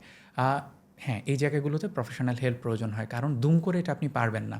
একজন প্রফেশনাল আপনাকে বসিয়ে একটা একটা করে টাস্ক দিয়ে দিয়ে আপনাকে এখান থেকে বের করতে হেল্প করে। আমরা যেহেতু এখন অ্যাডভাইস দেওয়ার মুডে আছি, আমি আরেকটা অ্যাডভাইস চাই, সেটা হচ্ছে সবাই কিন্তু সোশ্যাল হয় না, খুব কম মানুষই আসলে সোশ্যাল হয় বা এক্সট্রোভার্ট হয়। আমরা বেশিরভাগই দেখি যে ইন্ট্রোভার্ট, যে কোনো কারণে। তো যারা সবসময় একা থাকে, মানে বা যারা সবসময় একা অনুভব করে, তাদের জন্য যদি কিছু বলতেন, কারণ একা থাকাটা আমার মনে হয় খুব একটা ভালো চয়েস না। কেউ যদি একা থাকতে কমফোর্ট ফিল করে, প্রবলেম তো নাই, কোনো তাই প্রবলেম না? নাই। উনি যদি ওকে, কিন্তু আমরা ইফ তো the person is okay. Social human being, বা আমরা তো সামাজিক জীব, তাহলে সেই ক্ষেত্রে একা থাকাটা কতটা যৌক্তিক? একদমই অযৌক্তিক কিছু না। আচ্ছা, সেই মানুষটা আসলে যদি একা থাকতে কমফোর্ট ফিল করে, আপনার শুধু শুধু তাকে খোঁচানোর দরকারটা কি? তুমি সোশ্যাল হও, তুমি সোশ্যাল হও, আপনি সোশ্যাল থাকেন, কোনো আচ্ছা। প্রবলেম নেই। আচ্ছা, এখন দেখেন, প্রত্যেকটা মানুষের এক একটা টাইপ থাকে, ঠিক আছে? ওনার টাইপ হচ্ছে উনি একা থেকে কমফোর্ট ফিল করছেন। বাট ইয়েস, একা থেকে উনি যদি সাফার করেন, কোনো একটা ক্যারি করেন যে প্রচণ্ড যন্ত্রণা, তখন সেই মানুষটার হেল্প প্রয়োজন। তাকে খুব কাছের কেউ একজন বোঝাতে হবে যে চলো তোমাকে কারো কাছে নিয়ে যাই, তুমি কথা বলো, অথবা তাকে একটু ঘুরতে নিয়ে গেলো, তাকে একসঙ্গে বাইরে নিয়ে গেলো আড্ডা দিতে, গল্প করতে। যদি শুভাকাঙ্ক্ষীরা বা পরিবারের মানুষজন বুঝতে পারে যে কোনো একটা কারণে সে সাডেনলি একা হয়ে গেছে, এই মানুষটা এতটা একা থাকার কথা না, বাট বাই নেচার কেউ যদি ইন্ট্রোভার্ট হয়, আমার তো তাকে নাড়াচাড়া করার প্রয়োজন নাই। আচ্ছা, আর যদি বাই নেচার না হয়, সে একা অনুভব করছে, সেক্ষেত্রে ধরেন যে আশেপাশে যদি কেউ থাকতোই যে তাকে হেল্প করবে, তাহলে হয়তো সে অতটা একা ফিল করতো না। হয়তো সেরকম মানুষও নাই যে তাকে ওই হেল্পটা করবে। তো সেই ক্ষেত্রে তাদের জন্য যদি একটা অ্যাডভাইস দেন। সে জায়গাটায় ওই যে মানে নিজের একটা সলিউশন খুঁজে বের করতে হবে যে হু ক্যান হেল্প মি। হ্যাঁ, তারই ফাইন্ড আউট করতে হবে যে আমাকে কে হেল্প করতে পারবে। এখন ধরেন কেন আসলে একটু আগে আপনি যেটা বলছিলেন যে মেন্টাল হেলথ নিয়ে অনেক বেশি অ্যাওয়ারনেস দরকার আমাদের সোসাইটিতে, আমাদের দেশে। যে মানুষটা একা থাকছে, কারোর সঙ্গে কথা বলছে না, সে কিভাবে অ্যাওয়ার হবে যে আমার কারোর সঙ্গে কথা বলতে হবে? সো ওই মানুষটাও কিন্তু আসলে নিউজ ফিড স্ক্রল করছে বা নিউজ পড়ছে বা নিজের মতো করে ওনার ডিভাইস ইউজ করছে, ইন্টারনেট ব্যবহার করছে। ইন্টারনেটে যদি সেই পরিমাণ কন্টেন্ট আমাদের থাকে মেন্টাল হেলথ নিয়ে, সেটা কিন্তু ওই মানুষগুলোকে হেল্প করতে পারবে। সো ওই কন্টেন্টগুলো দেখেও সে কিন্তু নিজেকে নিজে হেল্প করতে পারছে, অথবা সে রিয়েলাইজ করতে পারছে যে আই নিড প্রফেশনাল হেল্প। দারুণ উত্তর একটা পেয়েছি। এখন সোশ্যাল মিডিয়া নিয়ে যেহেতু কথা হচ্ছে, সোশ্যাল মিডিয়া আসলে মেন্টাল হেলথে কেমন এফেক্ট ফেলছে এই 2026-এ এসে? ভীষণ প্রভাব ফেলছে সোশ্যাল মিডিয়া। সেটা কি পজিটিভ নাকি নেগেটিভ, বা কোনটা বেশি? ওকে, আনসারটা এভাবে দেই। আজ থেকে 20 বছর আগে আপনি পুরো একদিনে কয়টা ইনফরমেশান পেতেন? খুব একটা বেশি পেতাম না। না। যেমন শুরুতে বলছিলাম যে আমি 90s কিডস, তো পত্রিকা পড়ে আগের দিনের ঘটনা আমরা জানতাম। পত্রিকা ছিল লিমিটেড, 10 পৃষ্ঠা 12 পৃষ্ঠা, ওর মধ্যে নিউজ, এন্টারটেনমেন্ট, স্পোর্টস সব মিলিয়ে ওই নিউজগুলোই আমরা দেশ সম্পর্কে জানতাম, পৃথিবী সম্পর্কে জানতাম, রাইট? আচ্ছা, অথবা কোনো গ্রামে মারামারি হয়েছে, কেউ বিয়ে করেছে, এগুলো আমরা কিভাবে জানতাম? আমরা জানতাম হচ্ছে চারপাশের সারাউন্ডিংস থেকে। সো দেখা যাচ্ছে আপনি সারা দিনে 10, 15, 20টা ইনফরমেশান আপনি পেতেন। এখন আপনি নিউজ ফিড স্ক্রল করছেন, প্রতি মিনিটে আপনি কী পরিমাণ ইনফরমেশান পাচ্ছেন আপনি দেখেন।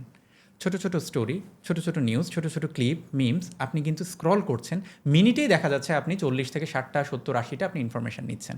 আপনার ব্রেন কি এত ইনফরমেশান নেওয়ার জন্য রেডি? এবং দেখেন বেশিরভাগ ইনফরমেশান হচ্ছে নেগেটিভ। হরমুজ প্রণালী বন্ধ হয়ে গেছে, দেশে তেল আসা বন্ধ, সো আমাদের ফিউচার আনসার্টেন। অমুক জায়গায় মারামারি হয়েছে, অমুক জায়গায় বাস দুর্ঘটনায় পড়েছে, এই নিউজগুলোই কিন্তু বেশি। একটা নিউজ কখন নিউজ হয়? যখন সেটা নেগেটিভ হয়। মানে প্রতিদিন ঢাকা এয়ারপোর্টে প্লেন নিরাপদে ল্যান্ড করছে, এটা কিন্তু নিউজ হয় না। কিন্তু একটা প্লেনের চাকা যদি ছুটে যায় বা রানওয়েতে কোনো একটা সমস্যা হয়, এটা কিন্তু নিউজ হবে, রাইট? সো নিউজ এই কারণে নিউজ স্বভাবগতভাবেই নেগেটিভ। তার মানে প্রতিদিন আপনি যত নিউজ পাচ্ছেন তার বেশিরভাগই নেগেটিভ। এটার একটা প্রভাব তো আপনার ব্রেনে পড়ছেই। নেতিবাচকতা তো আমাকে তো আস্তে আস্তে নেতিবাচক দিকেই ধাবিত করবে। দিস ইজ দ্য রিজন আমরা যেটা বলি যে সোশ্যাল মিডিয়ার ব্যবহারটাকে লিমিটেড করে নিয়ে আসতে হবে, টাইম বাইন্ডিং দিতে হবে, অফলাইন অ্যাক্টিভিটি বাড়াতে হবে। কিন্তু এটা তো একটা অ্যাডিকশনের মতো হয়ে যায়। একদম। অনেকে এটা একটা কিন্তু অ্যাডিকশন। বলে যে আমি এত নেগেটিভিটি নিতে পারছি না, আমি সোশ্যাল মিডিয়াতে আসবো না। কিন্তু এটা কিন্তু আসলে হয় না। আল্টিমেটলি কিছুক্ষণ ঘোরাঘুরি করে আবার সোশ্যাল মিডিয়াতে চলেই আসা হয়। তো এইটার কি কোনো মানে এই প্র্যাকটিসটা বন্ধ করার জন্য কি কোনো প্র্যাকটিস আছে? আচ্ছা, দেখেন আমরা যে নেটওয়ার্কে থাকি ওর মধ্যে কেউ একজনের একটা উদ্যোগ নিতে হবে যে আমরা কিছু অফলাইন অ্যাক্টিভিটিতে ইনভলভ হবো। আমরা বন্ধুরা ঘুরতে যাওয়ার প্ল্যান করি না, একজন তো ইনিশিয়েটিভ নেয় যে চল আমরা এবার ঈদের ছুটিতে ওই জায়গায় ঘুরতে যাই, নেটওয়ার্কের হ্যাঁ বাইরে যাওয়া। নেটওয়ার্কের বাইরে চলে যায়। কেউ একজন তো উদ্যোগটা নিচ্ছে, সে সবাইকে করছে। সব নেটওয়ার্কে এমন কিন্তু একজন মানুষ থাকে, আইডেন্টিফাই করেন আপনি সেই মানুষটা কিনা, দেন বন্ধুদের সঙ্গে সেই ব্যাপারটা করেন যে আমরা উইকেন্ডে অমুক জায়গায় আড্ডা দিব চলো। অথবা আপনি মানুষকে উদ্বুদ্ধ করেন হবিতে, আপনি নিজে উদ্বুদ্ধ হন যে আমি বাগান করব, আমি বই পড়ব, ঠিক আছে, আমি পরিবারের সদস্যদের সাথে জাস্ট গল্প করব। হ্যাঁ, খাবার টেবিলে ফোন অ্যালাউড না, আপনি আপনার বাসায় পরিবারের নিয়মটা জারি করে ফেলেন, কোনো সমস্যা নেই যে খাবার টেবিলে কেউ ফোন আনতে পারবে না, খাবার এই আধা ঘন্টা কেউ ফোন ধরতে পারবে না, ফোন রিংটোন বাজলেও কেউ উঠে গিয়ে ফোন ধরতে পারবে না, একান্ত ইমার্জেন্সি ছাড়া, ঠিক আছে। সো এই ধরনের উদ্যোগ কিন্তু ছোটো ছোটো আমরা নিজেরা নিজেদের ঘরে নিতে পারছি। খুবই থটফুল হ্যাঁ, উদ্যোগ। হ্যাঁ। তো আপনি চাইলেই কিন্তু এটা পারেন, প্রতিটা নেটওয়ার্কে একজন দুজন কিন্তু এই ইনিশিয়েটিভগুলো নিতে পারবেন ইজিলি। আমার নিজের খুব অপটিমিস্টিক ফিল হচ্ছে কথাটা শোনার পরে। Very good, nice. তো এটার সাথে একটা কথা চলে আসে যে আচ্ছা তাহলে তো সব কিছু ঠিক হয়েই যাবে আমি যদি এরকম ছোট ছোট উদ্যোগ নিতে থাকি। তো এইটা আসলে কতটুকু বাস্তব যে আসলে কি সব কিছু একসময় ঠিক হয়ে যায়? সব কিছু একসময় ঠিক হবে না, কারণ হচ্ছে আমাদের জীবনটাই তো যুদ্ধের, তাই না? সব কিছুই কখনো ঠিক হবে না, আমাদের নতুন নতুন চ্যালেঞ্জ লাইফে আসতেই থাকবে, নতুন নতুন বাধা আসতেই থাকবে, মানসিক চাপ অ্যাকচুয়ালি এটা আসতেই থাকবে। হ্যাঁ, কারণ কি? কারণ হচ্ছে আমাদের এত রেসপন্সিবিলিটি আমাদের, আমরা লাইফে কোনো কিছু কিন্তু সহজে পাই না, আমাকে স্ট্রাগল করে পেতে হয়, চ্যালেঞ্জ ফেস করতে হয়, অনেক বাধা পার হতে হয়। তো সেই জায়গাটাতেও আমার মানসিক চাপ পড়বেই। তো আসলে সব কিছু সুন্দর হয়ে যাবে, ঠিক হয়ে যাবে, রূপকথার গল্পের মতো হয়ে যাবে, এটা কখনোই হবে না। চ্যালেঞ্জ আমাদের আসবেই, সেটা প্রিপেয়ার থাকতে হবে আমাদেরকে যে সেটা ওভারকাম করার জন্য আমি মানসিকভাবে তৈরি থাকতে হবে। হ্যাঁ, আমার ওই সে যে কোম্পানিতে আমি ছিলাম ওখানকার একজন ভাইয়া আমাকে বলতেন, রায়হান ভাইয়া, উনি আমাকে একটা কথা বলেছিলেন যে রূপেন, লাইফে সব সময় এক্সট্রিম আনসার্টেনটির জন্য রেডি থাকবেন, তাহলে কোনো কিছুকেই আপনার আর বাধা মনে হবে না। আপনি অলওয়েজ রেডি থাকবেন যে আমার জীবনে আনএক্সপেক্টেড আনসার্টেন কিছু একটা ঘটবেই, কালকে ঘটতে পারে, আজ বিকেলে ঘটতে পারে, পরশুদিন ঘটতে পারে, আমি রেডি এটার জন্য। যখন এটার জন্য আপনি প্রস্তুত হয়ে যাবেন তখন আসলে দেখবেন যে অনেক বড় ধাক্কা আসলেও আপনার মনে হবে যে ধুর, আমি তো এর চাইতে অনেক বড় কিছুর জন্য রেডি ছিলাম, আমি তো আরও বড় কিছু হবে ভাবছিলাম। প্ল্যান বি একটা রেডি রাখা। রাইট, সো আমি নিজেকে তৈরি রাখলাম যে আমার যে কোনো কিছু আসুক আমি সেই বাধা অতিক্রম করে ফেলবো। আপনি একটু আগে বলছিলেন যে সবসময় মানে আপনাদের কাছে যে টাইপের ক্লায়েন্টরা আসে সবসময় তাদেরকে সব সার্ভিস দিয়ে আপনাদের পক্ষে পসিবল হয় না, তখন আপনাদের থেরাপিস্ট বা সাইকোলজিস্টদের কাছে পাঠাতে হয়। তো তাহলে এই লাইফ কোচ আর থেরাপিস্ট তা আপনার এই দুইটা প্রফেশনের মধ্যে ডিফারেন্সটা আসলে কি? আচ্ছা, খুব চমৎকার একটা পার্থক্য আছে। কোচ বেসিক্যালি কী করে, আপনি যদি একটা স্পোর্টসের কথা চিন্তা করেন, একজন কোচের রেসপন্সিবিলিটি কী? ওনার সঙ্গে যে প্লেয়ারটা কোচিং করতে আসছে সেই প্লেয়ারকে উনি একটা গোল দেখায়, সামনে ওয়ার্ল্ড কাপ আছে, তোমাকে সর্বোচ্চ রান করতে হবে, অথবা তোমাকে 10টা গোল করতে হবে, অথবা তোমাকে অলিম্পিকে এই মেডেলটা পেতে হবে। সো আমি ক্লায়েন্টকে একটা গোল দেখাই, আমাদের লাইফের ওই জায়গাটায় যেতে হবে, সে জায়গায় পৌঁছানোর জন্য কি কি স্টেপ নিতে হবে, কি কি বাধা আমাদের কিভাবে অতিক্রম করতে হবে, সেই জিনিসটা কোচ শেখায়। সো লাইফ কোচের দায়িত্ব হচ্ছে সেটাই। এখন আমাদের কাছে মানুষ আসে, তার লাইফের বাধা হচ্ছে depression, stress, anxiety, panic attack, এগুলো। সো তখন আমরা এই থেরাপিউটিক টুলগুলো ব্যবহার করে তাকে সেই জায়গাটায় নেওয়ার চেষ্টা করি, যে এই টুলগুলো ব্যবহার করে, এই যে যেমন আমি আপনাকে যে কয়েকটা টুলের কথা বলেছি, এছাড়া আরও অনেকগুলো আছে, এটা তো জাস্ট কথা প্রসঙ্গে অল্প কয়েকটা বলা, লং টার্ম কিছু টুল আছে, প্র্যাকটিস আছে, সেই জায়গাগুলো নিয়ে আমরা কাজ করে তাকে তৈরি করি ওই গোলটা অ্যাচিভ করার জন্য। সো লাইফ কোচের কাছে প্রথমেই যখন কেউ একজন আসে আমরা তাকে একটা গোল দেখাই যে 3 মাস পরে আমরা এই জায়গাটায় যেতে চাই। হ্যাঁ, সেটা যে কোনো গোল হতে পারে, যে 3 মাস পরে যে আমার এক্সাম আছে সেই এক্সামে আমি A+ গ্রেড পেতে চাই বা A গ্রেড পেতে চাই, অথবা আমি তাকে দেখাতে পারি যে 3 মাস পরে আমি মানসিকভাবে খুব শক্ত থাকবো। তো সেই জায়গাটায় আমরা যেতে চাই, একটা গোল সেট করা, সেভাবে তাকে নিয়ে যাওয়া। থেরাপিস্ট বা সাইকোলজিস্টরা যেটা করেন সেটা হচ্ছে ট্রিটমেন্ট দেন। আচ্ছা, পাস্ট কোনো ট্রমা, পাস্ট কোনো এক্সপিরিয়েন্সের কারণে কেউ একজন যখন মেন্টালি সিক হয়ে যায় তাকে সেই ট্রিটমেন্টটা দেয়। হ্যাঁ, থেরাপির মাধ্যমে তাকে সুস্থ করে, অসুস্থ একটা মানুষকে সুস্থ করে। এই জায়গাটায় হচ্ছে গিয়ে পার্থক্য, এবং সে জায়গাটায় অনেক সময় মেডিসিন হেল্প প্রয়োজন হতে পারে, যেটা সাইকিয়াট্রিস্টরা মেডিসিন সাজেস্ট করে থাকেন। হ্যাঁ, সেই পর্যন্ত যেতে হতে পারে অনেকের, ঠিক আছে। বাট বেশিরভাগ ক্ষেত্রে আমরা যে ধরনের ক্লায়েন্ট পেয়ে থাকি, আমরা দেখতে পাই যে কমন যে বেসিক থেরাপিউটিক টুলগুলো আছে ওগুলো অ্যাপ্লাই করার মাধ্যমেই দারুণভাবে মানুষ উপকৃত হচ্ছে এবং ওভারকাম করে যাচ্ছে। নাইস। কেউ যদি ভাবে যে আমিও ইবনুল করিম রূপেন হতে চাই, আমিও একজন লাইফ এবং মেন্টাল হেলথ কোচ হতে চাই, তো সেক্ষেত্রে তার জন্য কোনো অ্যাডভাইস থাকবে নাকি? হ্যাঁ, অবশ্যই। আমি দেখেন, আমার লাইফ কোচিং ক্যারিয়ারটা অনেক বেশি লম্বা না, কর্পোরেট ক্যারিয়ারটা অনেক লম্বা ছিল। আমি নিজেই এখনও আসলে শিখছি প্রতিনিয়ত। অনেক দূর যাওয়া বাকি, অনেক কিছু শেখা বাকি। বাট যারা কোচ হতে চান, কিছু বেসিক ন্যাচারাল স্কিল নিজের মধ্যে থাকতে হবে, যদি না থাকে সেটা ডেভেলপ করতে হবে। প্রথম কথা হচ্ছে you have to be a good listener. আপনাকে শুনতে হবে ক্লায়েন্টের কথা, প্রতিটা জিনিস শুনে মনে রাখতে হবে, নোট করতে হবে। So you have by nature you have to be a good listener. কথার মাঝখানে আমি যদি বলে বসি, হ্যাঁ আমার সঙ্গে তো এটা হয়েছিল, আমি তো এটা ওভারকাম করে ফেলছি, আপনি কেন পারছেন না, আপনি কখনো ভালো কোচ, ভালো থেরাপিস্ট, কোনো কিছুই ভালো কাউন্সিলর আপনি হতে পারবেন না। You have to be a good listener. তার পয়েন্ট অফ ভিউ থেকে ব্যাপারটা দেখতে হবে। আচ্ছা, দেন যেটা দরকার সেটা হচ্ছে যে আপনাকে এমপ্যাথেটিক হতে হবে। হ্যাঁ, ওই মানুষটা সাফার করছে। কেউ একজন প্রিয়জন হারিয়ে যে কষ্টটা পায়, আরেকজন কানের দুল হারিয়ে একই কষ্ট পেতে পারে, এটা আমার বুঝতে হবে। দুজনের কষ্টটা একই লেভেলের হতে পারে, কিন্তু আমি জাজ করতে পারবো না, আরে ভাই ওর বাবা মারা গিয়ে ও এত কষ্ট পায় না, তুমি দুল হারিয়ে যত কষ্ট পাচ্ছ। আমার বুঝতে হবে দুলের সঙ্গে তার ইমোশনাল কানেকশনটা এত কেন বেশি, অ্যাটাচমেন্টটা এত কেন বেশি যে সে এত সাফার করছে। সো আমাকে একইভাবে এমপ্যাথেটিক হতে হবে। আমি কেউ একজন প্রিয়জন হারালে যে পরিমাণ আমি সহানুভূতি দেখাবো, একই রকম সাফার কেউ যদি দুল হারিয়ে আমার কাছে এসে করে, আমি কিন্তু তাকেও একই ধরনের সহানুভূতি দেখাতে হবে। অ্যান্ড দেন অলসো আমাকে নন জাজমেন্টাল হতে হবে। আমি জাজ করতে পারবো না। একটা মানুষ সামনে এসে পড়ছে, হয়তো বা কেউ একজন কোনো একটা সম্পর্কে চিট করে সে এখন রিগ্রেট করছে, বাট আমি তাকে বলতে পারবো না হ্যাঁ আপনি চিট করছেন, আপনি তো সাফার করবেনই। তার মানে আমি জাজমেন্টাল হয়ে যাচ্ছি। ব্যাপারটা কিন্তু এরকম একদমই হওয়া যাবে না। সে কিন্তু সাফার করছে, সো আমাকে non judgmental point of view থেকে ব্যাপারটা দেখতে হবে। আচ্ছা, এবার আসি যে নিজের কিছু স্কিল ডেভেলপ করতে হবে। হ্যাঁ, লাইফ কোচিংয়ের জন্য কোনো একাডেমিক স্ট্রাকচার নেই world wide. Anyone can be life coach, but কিছু জিনিস তো আপনার লাগবে। সো আপনাকে একটু খুঁজতে হবে লাইফ কোচিং সার্টিফিকেশন কারা কারা দিচ্ছে। আপনি একটু গুগল করেন, চ্যাটজিপিটি করেন, দেখবেন যে পৃথিবীর অনেক ভালো ভালো কিছু প্রতিষ্ঠান যারা লাইফ কোচিং সার্টিফিকেশন দিচ্ছে। সো আপনি তাদের সেই কোর্সটা কেনেন, ক্লাস করেন, এক্সাম দেন, পাশ করেন, সার্টিফিকেটটা নেন। সো আপনার একটা লাইসেন্স হলো, একটা আইডেন্টিটি হলো যে আমি ওই জায়গা থেকে লাইফ কোচিং সার্টিফিকেশনটা নিয়েছি। এখানে আরেকটা ব্যাপার খুব কানেক্টেড, সেটা হচ্ছে লাইফ কোচিংয়ের সঙ্গে সাইকোলজি ব্যাপারটা অনেক বেশি কানেক্টেড। হ্যাঁ, এই কারণে প্রচুর সাইকোলজি নিয়ে পড়াশোনা করতে হবে, সাইকোথেরাপি নিয়ে ট্রেনিং নিতে হবে। সিবিটি নিয়ে ট্রেনিং নিলে খুবই ভালো হয়, কগনিটিভ বিহেভিয়ারাল থেরাপি, দেন ডিবিটি যেটা আমি বললাম ডাইলেকচুয়াল বিহেভিয়ারাল থেরাপি। এই ছোটো ছোটো টুলগুলো শিখে ফেলতে হবে, কারণ আপনার কাছে যে ক্লায়েন্ট আসবে তাদেরকে এই ব্যাপারগুলো আপনার প্র্যাকটিস করাতে হবে। হ্যাঁ, অনেক ডিপ্লোমা কোর্স পাওয়া যায়, সেগুলো আপনি করতে পারেন। আরেকটা মজার জিনিস হচ্ছে আপনি চাইলে ক্লিনিক্যাল সাইকোলজির উপরে মাস্টার্সটাও করতে পারেন। হ্যাঁ, সেটা দেশে হোক দেশের বাইরে হোক। সো এইভাবেও কিন্তু নিজেকে তৈরি করা যায়। ইন্টারেস্টিং। আমার কাছে মনে হচ্ছে যে মানে কম্পিটিটর আপনি একদমই ভাবছেন না মানুষকে, না, একদমই না। কেন ভাববো? আমরা একই ইন্ডাস্ট্রিতে কাজ ডিরেক্টলি করছি। বলে দিচ্ছেন কি কি করতে হবে। একদম। আমরা তো এতক্ষণ ইবনুল করিমের প্রফেশনাল ব্যাপারগুলো শুনলাম, শৈশবও শুনে ফেলেছি, কিন্তু পার্সোনাল লাইফটা এখনো শোনা হয় নাই। একদম ছোট্ট করে যদি জানতে চাই যে কোনো হবি আছে কিনা, বা ব্যক্তি ইবনুল করিম কোন কাজটা করতে খুব বেশি পছন্দ করে? হ্যাঁ, একটা জায়গা নিয়ে আমি কথা বলতে চাই।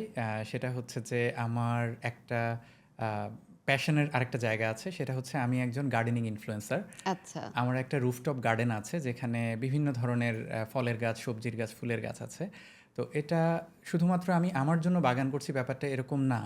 কোভিডের শুরুর দিকে আমি এই গার্ডেনিং নিয়ে ছোট ছোট ভ্লগ বানানো শুরু করি, যে রুফটপ গার্ডেন কীভাবে বানাতে হবে, কীভাবে যত্ন করতে হবে, গাছ কীভাবে সোর্স করতে হবে, রোপণ করতে হবে, কোন অসুখ হলে কীভাবে ব্যবস্থা নিতে হবে। খুব শখের জায়গা থেকে আমি ফেসবুকে এটা নিয়ে ছোট ছোট ভিডিও দেওয়া শুরু করি, কিন্তু আমি জানতাম না যে এটার ইম্প্যাক্টটা এত চমৎকারভাবে পড়বে।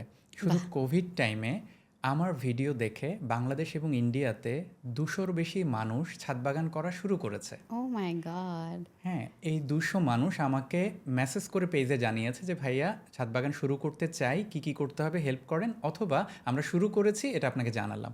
আমি কাউন্টটা 200 পর্যন্ত করে এরপর আমি ছেড়ে দিয়েছি। হ্যাঁ, সো প্রায় কোভিডের 2 বছরের মধ্যে এই 200 পর্যন্ত আমি জেনেছি। সো এরপরেও আমি ব্যাপারটা কন্টিনিউ করেছি। প্রফেশনাল কারণে এটা একটু আপস অ্যান্ড ডাউনস গেছে। আমি সবসময় এটা ব্লগে মনোযোগ দিতে পারিনি, এখন আবার দিচ্ছি। তো ওই যে 200 মানুষ বাগান করা শুরু করেছে, আমার কাছে মনে হয়েছে যে এনভায়রনমেন্টের প্রতি কিছুটা দায়বদ্ধতা আমি শো করতে পেরেছি এই জায়গাটা একদম নিয়ে, এবং এটা অবশ্যই। আমি চালিয়ে যাচ্ছি। আপনি যেটা বললেন প্রফেশনের বাইরে আর কি, এটাতেই আমি সময় দিচ্ছি এবং এটা নিয়ে আমার আরও কিছু প্ল্যান আছে ফিউচারে। এটা একদমই আমার এই মেন্টাল হেলথ অ্যাক্টিভিটিসের বাইরে। খুবই আর সুন্দর এবং দারুণ একটা থ্যাংক ইউ, ইনিশিয়েটিভ আমি থ্যাংক ইউ সো বলবো, মাচ। এবং অবশ্যই দোয়া থাকবে যেন এটা কন্টিনিউ করতে থ্যাংক পারেন। You so much. এবং এটা কিন্তু মেন্টাল হেলথের জন্য অনেক হেল্পফুল। আমরা যে অফলাইন অ্যাক্টিভিটি নিয়ে কথা বলছিলাম, আমরা অনেক ক্লায়েন্টকে বলি যে আপনি একটা ছোট করে বাগান করা শুরু করেন, বারান্দায় করা শুরু করেন, বারান্দায় পারছেন না, ঘরে ছোটোখাটো একটা ইনডোর প্ল্যান্ট দিয়ে শুরু করেন। সো সেই জায়গাটা থেকেও কিন্তু এটা দারুণ একটা অবদান রাখে আর কি। একদম খুবই ভালো একটা ইভেন্ট, সেই সাথে এটাও একটা মানে ওষুধ কিন্তু হতে পারে। একদম, একদম true। আচ্ছা, আচ্ছা, মানে আমার নিজের খুব হ্যাপি লাগছে, মানে খুবই হ্যাপি একটা নিউজ দিলেন, খুব হ্যাপি একটা হবির কথা বললেন। Thank you. তো এই হ্যাপিনেস নিয়ে যদি কথা বলি, সেটা হচ্ছে যে আহ, এই সুখী থাকতে বা এই হ্যাপি থাকার জন্য টাকা কতটা আসলে ইম্পর্ট্যান্ট, বা মানি কি অ্যাকচুয়ালি ম্যাটার করে, নাকি মানি বা মানি কি actually like money can buy happiness, নাকি হ্যাপিনেসের জন্য আসলে টাকার দরকার হয় না? আচ্ছা, টাকা খুব গুরুত্বপূর্ণ, টাকার দরকার আছে। কেউ যদি বলে যে টাকার পেছনে ছুটো না, ঠিক আছে, টাকার পেছনে ছুটবেন না, কিন্তু টাকা দরকার আছে। হ্যাঁ, আপনি প্যাশনের পেছনে ছোটেন, কাজের পেছনে ছোটেন, টাকা আপনার পেছনে ছুটবে। কিন্তু মিনিমাম আপনার নিজেকে ভালো রাখার জন্য টাকার প্রয়োজন আছে। ছোটোবেলা থেকে বাচ্চাদেরকে আর্নিংটা শেখাতে হবে। হ্যাঁ, এবং সৎভাবে আর্নিংটা যে কতটা ইম্পর্টেন্ট এটা তাকে শেখাতে হবে। এবং টাকা কেউ আর্ন করছে, সৎভাবে আর্ন করে কেউ ধনী হয়ে যাচ্ছে, এটা একদমই নেতিবাচক কিছু না। আমরা অনেকভাবে দেখি যে মানে বড় লোক, ধনী, বিলিয়নিয়ার মানে খারাপ কিছু না, সে তো সৎভাবে সঠিক পথে ইনকামটা করছে। আচ্ছা, এখন আপনি আবার বলেছেন যে মানি ক্যান বাই হ্যাপিনেস, এই জায়গাটা আবার একটা ব্যাপার আছে। গৌতম বুদ্ধর খুব চমৎকার একটা কোট আছে, there is no path to happiness, happiness is the path. আপনি হ্যাপিনেস কখনো গোল হতে পারে না, আমি ওটা করলে হ্যাপি হব, ওটা কখনো আসলে করা হয় না, ওটা হয়ে গেলে হ্যাপিনেস কখনোই আসে না। আচ্ছা, সেটা এক ধরনের শো অফ হতে পারে, সেটা ম্যাটেরিয়ালিস্টিক জিনিস হতে পারে। হ্যাপিনেস হচ্ছে এই মোমেন্টে, এই প্রেজেন্টে আমার যা আছে তা নিয়ে আমি সন্তুষ্ট, this is the happiness. So money Kant by happiness, happiness is a decision. আমি হ্যাপি, এটা আমি সিদ্ধান্ত নিলাম, আমি ডিসিশন নিলাম, ইটস এ ডিসিশন। তো ডিসিশন তো কখনো মানি কিনতে পারে না। মানি যেটা কিনতে পারে আপনার দৈনন্দিন জীবনে বেসিক যে জিনিসগুলো, সেগুলো মানি কিনতে পারে। আর হ্যাপিনেসটা আসে যে আপনার সন্তুষ্টি বোধ থেকে। হ্যাঁ, তো এই আচ্ছা, হ্যাপিনেসের সাথে যেহেতু স্যাডনেস আসে বা ডিপ্রেশনের ব্যাপারটা আসে, তো সবসময় আমরা এই ব্যাপারটা দেখি যে মানুষজন রাতে বেশি স্যাড হয় বা ডিপ্রেসড হয়, এটার কারণটা কি? আচ্ছা, এটার খুব মজার একটা ব্যাপার হচ্ছে যে দিনের আলোর সঙ্গে আমাদের সাইকোলজি অনেক কানেক্টেড। কেন ছোটোবেলা থেকে আমাদেরকে শেখানো হয়েছে early to bed and early to rise makes a man healthy, wealthy and wise? কেন ধর্মে বলা আছে, মানে ইসলাম ধর্মের কথা যদি বলি, যে এশার নামাজের পরে আপনি ঘুমিয়ে পড়বেন। হ্যাঁ, কেন ভোরবেলা উঠবেন, ফজরের পর আপনি আর ঘুমাবেন না? সূর্যোদয় এবং সূর্যাস্তের সঙ্গে আপনার যে বডির সাইকেল, সেটা ম্যাচ করাতে হবে। আপনি যদি সেটা ম্যাচ করাতে না পারেন, তখনই সেটার ইম্প্যাক্ট নানাভাবে পড়বে, শারীরিকভাবে, মানসিকভাবে। সো রাতে ডিপ্রেসড হওয়ার একটা বড় রিজন হচ্ছে আমরা রাত জাগি। সো ওই যে early to bed and early to rise যদি আপনি প্র্যাকটিস করতে পারেন, দেখবেন যে রাতে স্যাডনেস আর আসবে না। হ্যাঁ, স্যাডনেস আসলে দিনে আসবে, এবং সেগুলো বের হওয়ার অনেক টুল, অনেক কিছু আপনি অ্যাপ্লাই করে সেটা মানে অনেকভাবে রিকভার করতে পারবেন। চমৎকার। আপনার কাছে যদি জানতে চাই যে লাইফের 3টা ইম্পর্টেন্ট জিনিস, কি হবে সেগুলো? ওকে, 3টে ইম্পর্টেন্ট জিনিস, অনেকগুলো ইম্পর্টেন্ট আছে আমাদের লাইফে, তার মধ্যে আমি 3টা যদি বলি। Most important. মোস্ট ইম্পর্টেন্ট একটা হচ্ছে গিয়ে নিজের সন্তুষ্টি, নিজেকে জানা এবং নিজের সন্তুষ্টি, এই জায়গাটা সেলফ স্যাটিসফ্যাকশন। হ্যাঁ, এবং নিজেকে জানা, নো দাই সেলফ। সো আমি মানুষটা কেমন এক্স্যাক্টলি, আমি কি যা শো করছি, আমি কি সেই মানুষটাই আমি কি না, আমি যে রিয়েল রূপেন আমি সেটাই মানুষকে শো করছি কি না, হ্যাঁ, সবসময় সেটা সম্ভব হয় না, বাট আমি কি খুব বেশি ফেকিং করে ফেলছি কি না এই ব্যাপারটা ভাবতে হবে। সো এটা একটা ইম্পর্টেন্ট জিনিস। এটা যদি আপনি সলিড থাকেন এই জায়গাটায়, আপনি নিজেকে যদি জানতে পারেন, তাহলে অনেক কিছু ডিল করা, হ্যান্ডেল করা, অনেক কিছু উইন করা অনেক বেশি ইজিয়ার হয়ে যায়। নাম্বার 2 আমি বলব, আমাদের লাইফের অনেক ইম্পর্ট্যান্ট একটা জিনিস হচ্ছে আমাদের সম্পর্কগুলো। আমাদের চারপাশের মানুষের সঙ্গে আমরা যে সম্পর্কটা বজায় রাখছি সে জায়গায় সৎ থাকতে হবে, ট্রান্সপারেন্ট থাকতে হবে। এই জায়গাটায় কোনো ডিসঅনেস্টি রাখা যাবে না। এটা যদি আমরা রাখি, এটা নিজের সঙ্গে চিট করা হয়ে যায়। সো সম্পর্কগুলোর ভ্যালু দিতে হবে, সম্পর্কগুলোকে মূল্যায়ন করতে হবে, অ্যাট দ্য সেম টাইম একটা বাউন্ডারি তৈরি করতে হবে। আমি কোন সম্পর্কটাকে আমার মধ্যে কতখানি প্রবেশ করতে দিব, আমার ফুল অ্যাক্সেস আমি কোনো সম্পর্কে দিয়ে দিব না। আমার নিজের একটা বলয় রেখে সেই সম্পর্কগুলোর সঙ্গে আমি একটা খুব চমৎকার একটা ব্যালেন্সড একটা রিলেশনশিপ মেনটেন করব। এটা খুব ইম্পর্ট্যান্ট। এর বাইরে লাইফে একটা গোল থাকা খুব ইম্পর্ট্যান্ট। তৃতীয়টা আমি যদি বলি, আমি জীবনে কি করতে চাই, কি দেখতে চাই, সেটা ইমাজিন করা, একটা ভিশন সেট করা এবং সেইভাবে নিজেকে সেট করা। আপনার ভিশনটা যদি টু দ্য পয়েন্ট থাকে, আপনার লাইফ আপনাকে সেদিকে নিয়ে যাবে, আপনার অ্যাকশনগুলো সেরকম হবে। সো গোলটা খুব লাইফে ইম্পর্ট্যান্ট। এই যে ব্যাপারগুলো বললেন সেগুলো করার জন্য কিন্তু একটা মানুষকে খুবই কনসাস হতে হবে, নিজের একদম উপর খুব সচেতন হতে হবে। একদম। কিন্তু একটা মানুষ যদি নিজেকে খুব ওয়ার্থলেস ভাবে, তাহলে তাকে আপনি প্রথমে কোন অ্যাডভাইসটা দিবেন? আচ্ছা, ওর্থলেস ফিল হওয়ার জন্য অ্যাকচুয়ালি আমাদের লাইফে সবচেয়ে বড় দায়ী হচ্ছে আমাদের পরিবার, সোসাইটি, সারাউন্ডিংস। ছোটোবেলা থেকে এত জাজ করা হয় আমাদেরকে, তুমি এটা পারবে না, তোমার ওই বন্ধুটা এটা করেছে, তোমারও করতে হবে, তুমি খুব কেন বোল্ড পারবা না। কথা বলে। হ্যাঁ, সো এই কারণে আমরা নিজেকে আনওয়ার্দি ভাবতে থাকি ছোটোবেলা থেকে। এটা একটা বড় রিজন আমাদের। হ্যাঁ, সো আপনি যদি চান যে আপনার পরিবারের ছোট কোনো সদস্য বড় হয়ে নিজেকে আনওয়ার্দি ফিল না করুক, এখন থেকে তাকে সেই কনফিডেন্ট ফিলটা দিতে হবে যে তুমি পারবে। নিজেকে অন্যের সাথে তুলনা করো না, এটা তুমি পারবে, তুমি অবশ্যই পারবে, তুমি যদি আবার চেষ্টা করো তুমি আবার পারবে, একবার হয়নি কী হয়েছে, দ্বিতীয়বার তুমি পারবে, তৃতীয়বার পারবে। এই যে পারবে, তোমাকে দিয়ে হবে, এই পজিটিভ মেসেজটা দিলে সেই মানুষটা কিন্তু নিজেকে ওর্থলেস ফিল করবে না বড় হয়ে। আচ্ছা, এখন ধরেন অলরেডি একটা মানুষ বড়, সে আনওর্দি ফিল করছে, ওর্থলেস ফিল করছে, এটা নিজে নিজে রিকভার করা খুব প্রবলেম। বা সে হয়তো সবসময় বারবার ফেল করছে। ফেল করছে, হ্যাঁ, এই জায়গাটায় প্রফেশনাল হেল্প প্রয়োজন হতে পারে। হ্যাঁ, নিজে কিছু টুল অ্যাপ্লাই করে সেগুলো করতে পারে, যে আমি লাইফে কোথায় কোথায় সফল হয়েছি, কী কী যুদ্ধ আমি ওভারকাম করে এসেছি, তার একটা তালিকা করা যেতে পারে।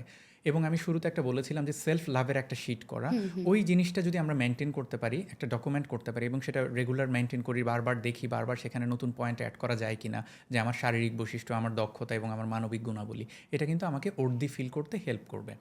এবং যে পর্যায়ে আমার মনে হবে যে এই ছোট ছোট প্র্যাকটিসগুলো আমাকে কাজে দিচ্ছে না, still I am feeling unworthy, useless, then আমি প্রফেশনাল হেল্প নিতে পারি। একজন প্রফেশনাল কিন্তু চমৎকারভাবে আমাকে প্রুফ করে দিতে পারবে বিভিন্ন অ্যাক্টিভিটিসের মাধ্যমে যে আমি কতটা উর্দি। আনওয়ার্দি, ইউজলেস বলতে আসলে কেউই এমনটা হয় না, এটা জাস্ট একটা অনুভূতি, একটা নেতিবাচক অনুভূতি। সো সেই জায়গাগুলো টিউন আপ করে যদি প্র্যাকটিস করানো যায়, যে কোনো মানুষ নিজেকে উর্দি এবং ইউজফুল ফিল করতেই পারে। চমৎকার। একজন প্রফেশনাল হিসেবে এখন পর্যন্ত অনেক কেসেস হ্যান্ডেল করেছেন। আমাদের সাথে কি আপনার কাছে লাগা, বা আমি জানি যে আপনারা ওভাবে হয়তো ব্যাপারগুলো নেন না, আপনাদের নন জাজমেন্টাল থাকতে হয়, বা আম, থাক খুব একটা ফিল করতে দেন না যে আপনাদের কেউ ব্যাপারগুলো নাড়া দিচ্ছে। তো তারপরও কোনো একটা পেইনফুল স্টোরি কি আমাদের সাথে শেয়ার করবেন, যেটা আসলে আপনাকে তারপরেও ভাবিয়েছে বা আপনাকে এফেক্ট করেছে? হ্যাঁ, এরকমটা আছে। কিছুটা প্রভাব তো মানে আমাদের উপরও পড়ে। যেমন যতটাই নন জাজমেন্টাল থাকি, কিছু কিছু ঘটনা মাঝে মধ্যে আমাদের মনে হয় এমনটা না হলেও পারতো। পরে আবার চিন্তা করি যে প্রতিটা মানুষই কোনো না কোনো সিচুয়েশনে একটা রিঅ্যাক্ট করে। সো তার সিচুয়েশনটা হয়তোবা আমি জানি না, তার দিকের গল্পটা আমি জানি না। আমি যদি একটা এক্সাম্পল দেই, আমার কোনো একজন ক্লায়েন্ট, উনি, জাস্ট ওনার প্রফেশনটা বলি, উনি একজন পাইলট। উনি কোনো একদিন একটা প্লেন টেক অফ করবেন, রানওয়েতে নিচ্ছেন। এই সময় ওনার পার্টনার ওনাকে টেক্সট করে, যে ওনার পার্টনার কিন্তু জানতো যে ও এখন টেক অফ করবে। ওনার পার্টনার ওনাকে টেক্সট করে যে আই ওয়ান্ট এ ডিভোর্স। হ্যাঁ, সামহাও প্লেনটা একটু ডিলে হচ্ছিল এবং সেই পাইলট আমাকে রিচ করতে পারে ওই মোমেন্টে। তখন আমার মনে হচ্ছিল যে ওনার পার্টনার তো জানতো যে এই প্লেনে এতগুলো যাত্রী আছে, উনি জানতো ওনার পার্টনার এখন এই প্লেনটা টেক অফ করবে, এত মানুষের রেসপন্সিবিলিটি ওনার হাতে। পুরো জীবনটা হ্যাঁ, তার সো হাতে। এই টেক্সটটা তো উনি এই মোমেন্টে নাও করলে পারতো, এটা তো উনি ল্যান্ড করার পরেও করতে পারতো বা দেখা করে বলতে পারতো। হ্যাঁ, এই মোমেন্টে কেন? এই ধরনের কিছু জিনিস আমার মাঝে মধ্যে মনে হয়। তখন আবার ভাবি যে ওনার পার্টনার তো আসলে আমার ক্লায়েন্ট না, উনিও হয়তো বা কোনো একটা সিচুয়েশনে ওই রিয়েলিটি থেকে দূরে সরে গেছেন যে আমার ওয়াইফ এখন টেক অফ করবে, আমার এই মোমেন্টে এটা করা ঠিক হবে না। সো ওনার মেন্টাল কন্ডিশনটা তো আমি জানছি না। সো আমি এই জায়গায় ওনাকেও জাজ করতে পারি না যে উনি এটা না করলেও পারতো, বিকজ ওনার ব্রেন ওনার কন্ট্রোলে নাই, ওনার অ্যাকশন ওনার নিয়ন্ত্রণে নাই। কিন্তু এটা কি মনে হয় না যে সে যেই সিচুয়েশনে থাকুক না কেন তার মতো ইন্টেন্স সিচুয়েশনে তো অফকোর্স ছিলেন না? অবশ্যই, অবশ্যই এটা ছিল। এই জায়গাটা বোঝা উচিত ছিল। কিন্তু ওই যে ওই জায়গাটায় মানসিক অবস্থায় আসলে আমরা ফিল করতে পারি না সামনের মানুষটা কতটা সাফার করছে, কোন কন্ডিশনে কী করছে। বাট হ্যাঁ, এন্ড অফ দ্য ডে ওই সিচুয়েশনটা ম্যানেজ করা গেছে এবং সেই পার্টনার সরি ফিল করেছে, একটা সময় রিগ্রেট ফিল করেছে যে না আমার এটা করা ঠিক হয়নি। সো আসলে উনি ওইরকম মানুষ না। ওই মানুষটা ওই সময় কিছু একটা ওনার হয়েছিল, প্যানিক অ্যাটাক, অ্যাংজাইটি, কিছু একটার কারণে, ট্রমা বা কিছু একটা থেকে উনি এটা করে ফেলেছেন। তো এইরকম কিছু গল্প যখন শুনি তখন আমার মনে হয় যে মানুষ একটু বোধহয় ধৈর্যশীল হতে পারে, যে ওই মোমেন্টে ওই কাজটা আমি না করলেও পারি। এরকম টুকরো টুকরো অনেক গল্প আছে। আমি একটা ব্যাপার জানতে চাচ্ছি যে অনেক ধরনের ক্লায়েন্টই তো আপনাদের কাছে আসে, তো কখন আপনারা বুঝতে পারেন যে সে হয়তো সুইসাইড অ্যাটেম্প্ট করবে, বা এইরকম যখন একটা সিচুয়েশন হয় যে সে হয়তো আজকে বা কালকে অ্যাটেম্প্ট নিতে পারে, তখন আপনাদের অ্যাক্টিভিটিসগুলো কি হয় বা ইনিশিয়েটিভটা কি থাকে? হ্যাঁ, এরকমটা আমরা অনেক সময় ফেস করি যে ক্লায়েন্টের আত্মহত্যার প্রবণতা আছে। ক্লায়েন্ট নিজেই হয়তোবা তার স্টোরি বলার সময় এটা বলে। তখন যেটা হয় যে আমরা যদি দেখতে পাই যে ক্লায়েন্ট আমাকে বলছে এমনটা যে, "ভাইয়া আমি এখন অ্যাটেম্প্ট নিবো, সুইসাইড অ্যাটেম্প্ট নিবো। হ্যাঁ, এনিটাইম আমি নিয়ে ফেলতে পারি।" হ্যাঁ, এরকম একটা জায়গায় সে আসছে, একদম একটা ডেডলাইনের মতো ওই জায়গাটায় সে চলে গেছে।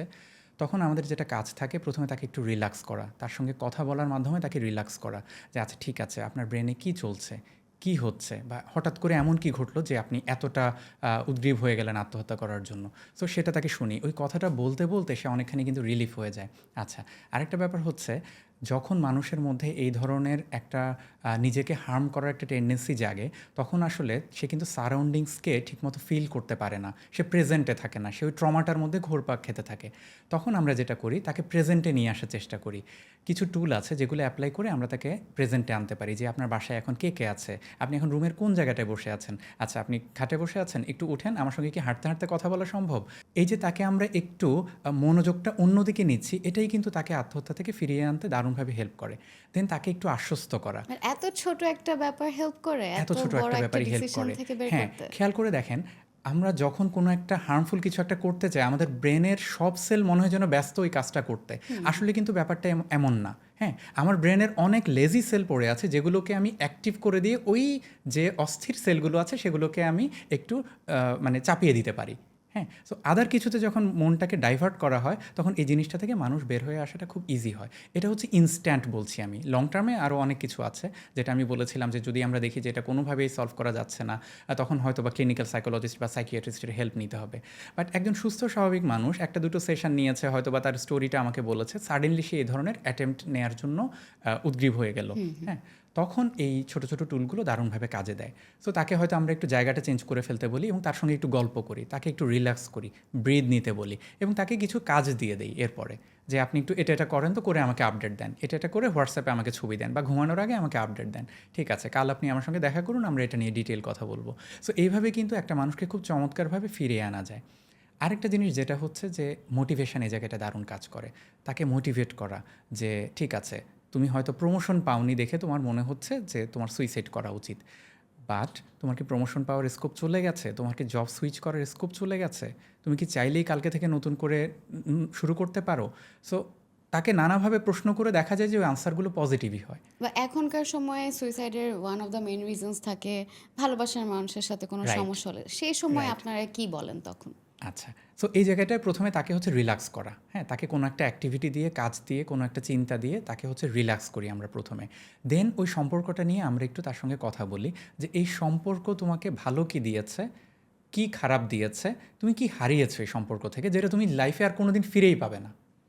সো এইভাবে যখন কিছু প্রশ্ন তাকে করা হয়, সে নিজেই রিলিফ পাওয়া শুরু করে যে আসলে তো এই সম্পর্কে তো আমি তেমন, কিছু কিছু হারাই নেই, কিছু মেমোরি, আচ্ছা মেমোরি তো সবারই হয়। সো তাকে কিছু এক্সাম্পল দিচ্ছি যে এই মেমোরি তো সবার আছে, এই মেমোরি তো ওমনও আছে। সো নতুন করে এই মেমোরিকে রিক্রিয়েট করা যায় কি না। হ্যাঁ, তো এইভাবে যখন তাকে এই ব্যাপারগুলো মনে হয়, একই সঙ্গে তাকে লাইফের আদার কিছু আসপেক্ট নিয়ে আমরা কথা বলি। যেমন ধরেন আমাদের লাইফের সম্পর্ক হচ্ছে অনেকগুলো এলিমেন্টের একটা। আমার ফ্যামিলি আছে, আমার বয়ফ্রেন্ড বা গার্লফ্রেন্ড আছে, হাজব্যান্ড ওয়াইফ বা কেউ আছে, এটা হচ্ছে একটা। কিন্তু এর বাইরে অনেক কিছু আছে, যে আমার ক্যারিয়ার আছে, আমার ড্রিম আছে, আমার হবি আছে। ওই জায়গাগুলো নিয়ে আমরা একটু কথা বলা শুরু করি, যে আপনার বাসায় এখন কে কে আছে, আচ্ছা বাবার সঙ্গে লাস্ট কখন কথা হয়েছে, আপনার বাবার সঙ্গে কি এখন একটু কথা বলা যায়, উনি কী করছে, হ্যাঁ একটু দেখে আসা যায়, আমি লাইনে আছি আপনি একটু দেখে আসেন। সো দেখেন সে ফ্যামিলির সঙ্গে অ্যাটাচ হচ্ছে, ঠিক আছে। আপনার ছোটোবেলার কোনো বন্ধুর কথা মনে আছে যার সঙ্গে অনেকদিন যোগাযোগ নাই, জাস্ট ফেসবুকে পড়ে আছে, তাকে কি একটা কল দেওয়া যায়, জিজ্ঞেস করা যায় তার বাচ্চাটা এখন কোন ক্লাসে পড়ে? সো দেখেন তার ব্রেনটা কিন্তু ওই যে সম্পর্কের ট্রমা থেকে বের হয়ে লাইফের অন্যান্য আসপেক্টগুলোর দিকে মনোযোগ দিচ্ছে। এখন পর্যন্ত কি গণনা করে বলতে পারবেন যে কয়জনকে আসলে এই আত্মহত্যার প্রবণতা থেকে বের করতে পেরেছেন? সাকসেস স্টোরি যদি আমি বলি। এটা স্পেসিফিক বলা কঠিন, অসংখ্য, আলহামদুলিল্লাহ। তাও কারণ যদি আমি সবাই তো মনে হয় সবসময় এটা প্রকাশ্য করে না যে আমি আসলে এক্স্যাক্টলি, সুইসাইড করতে হ্যাঁ চাই। আমাদের কাছে এসে অনেকে প্রকাশ করে। তো আমি বলবো যে এটা নট লেস দ্যান 50, এটা 60-70 হতে পারে, যে আত্মহত্যার প্রবণতা থেকে তাকে আমরা সঠিক মানে একটা সুস্থ জীবনে ফিরিয়েছি। আর একদম অ্যাটেম্প্ট নিচ্ছে ওই জায়গাটায় তাকে আটকানো। আলহামদুলিল্লাহ আমি যেটা বলবো যে এখন পর্যন্ত যতদিন আমাকে অ্যাটেম্প্ট করার অবস্থায় আমাকে রিচ করেছে, ওই অবস্থায় কাউকে আমি অ্যাটেম্প্ট নিতে দেইনি। হ্যাঁ, এটা সকল প্রশংসা আল্লাহর। যেটা হচ্ছে যে আমি ওই জায়গাটা থেকে ফেরাতে পেরেছি 20+ হবে এরকম, যে It's সে a অ্যাটেম্প্ট নিতে really good যাচ্ছিল সেই number. জায়গাটা থেকে আমরা ফেরাতে পেরেছি। Appreciatable. Thank you so much. ভালো। মানে এই গল্পগুলো শুনলে মনে হয় আরো 10টা সেশনই নিতে হবে। এরকম গল্প। আচ্ছা, আরেকটা ব্যাপার জানতে চাই যে আপনি কি এটা বিশ্বাস করেন যে যা ঘটে সবকিছুর পেছনে একটা কারণ থাকে, কারণ ছাড়া কোনো কিছু ঘটে না? এটা আমি বিলিভ করি। হ্যাঁ, আমাদের নিয়তিতে যা কিছু ঘটে তার পেছনে একটা উদ্দেশ্য থাকে।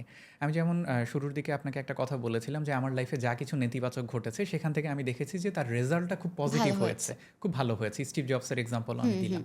এই জিনিসটা আমি ভয়ঙ্করভাবে বিশ্বাস করি, কঠিনভাবে বিলিভ করি।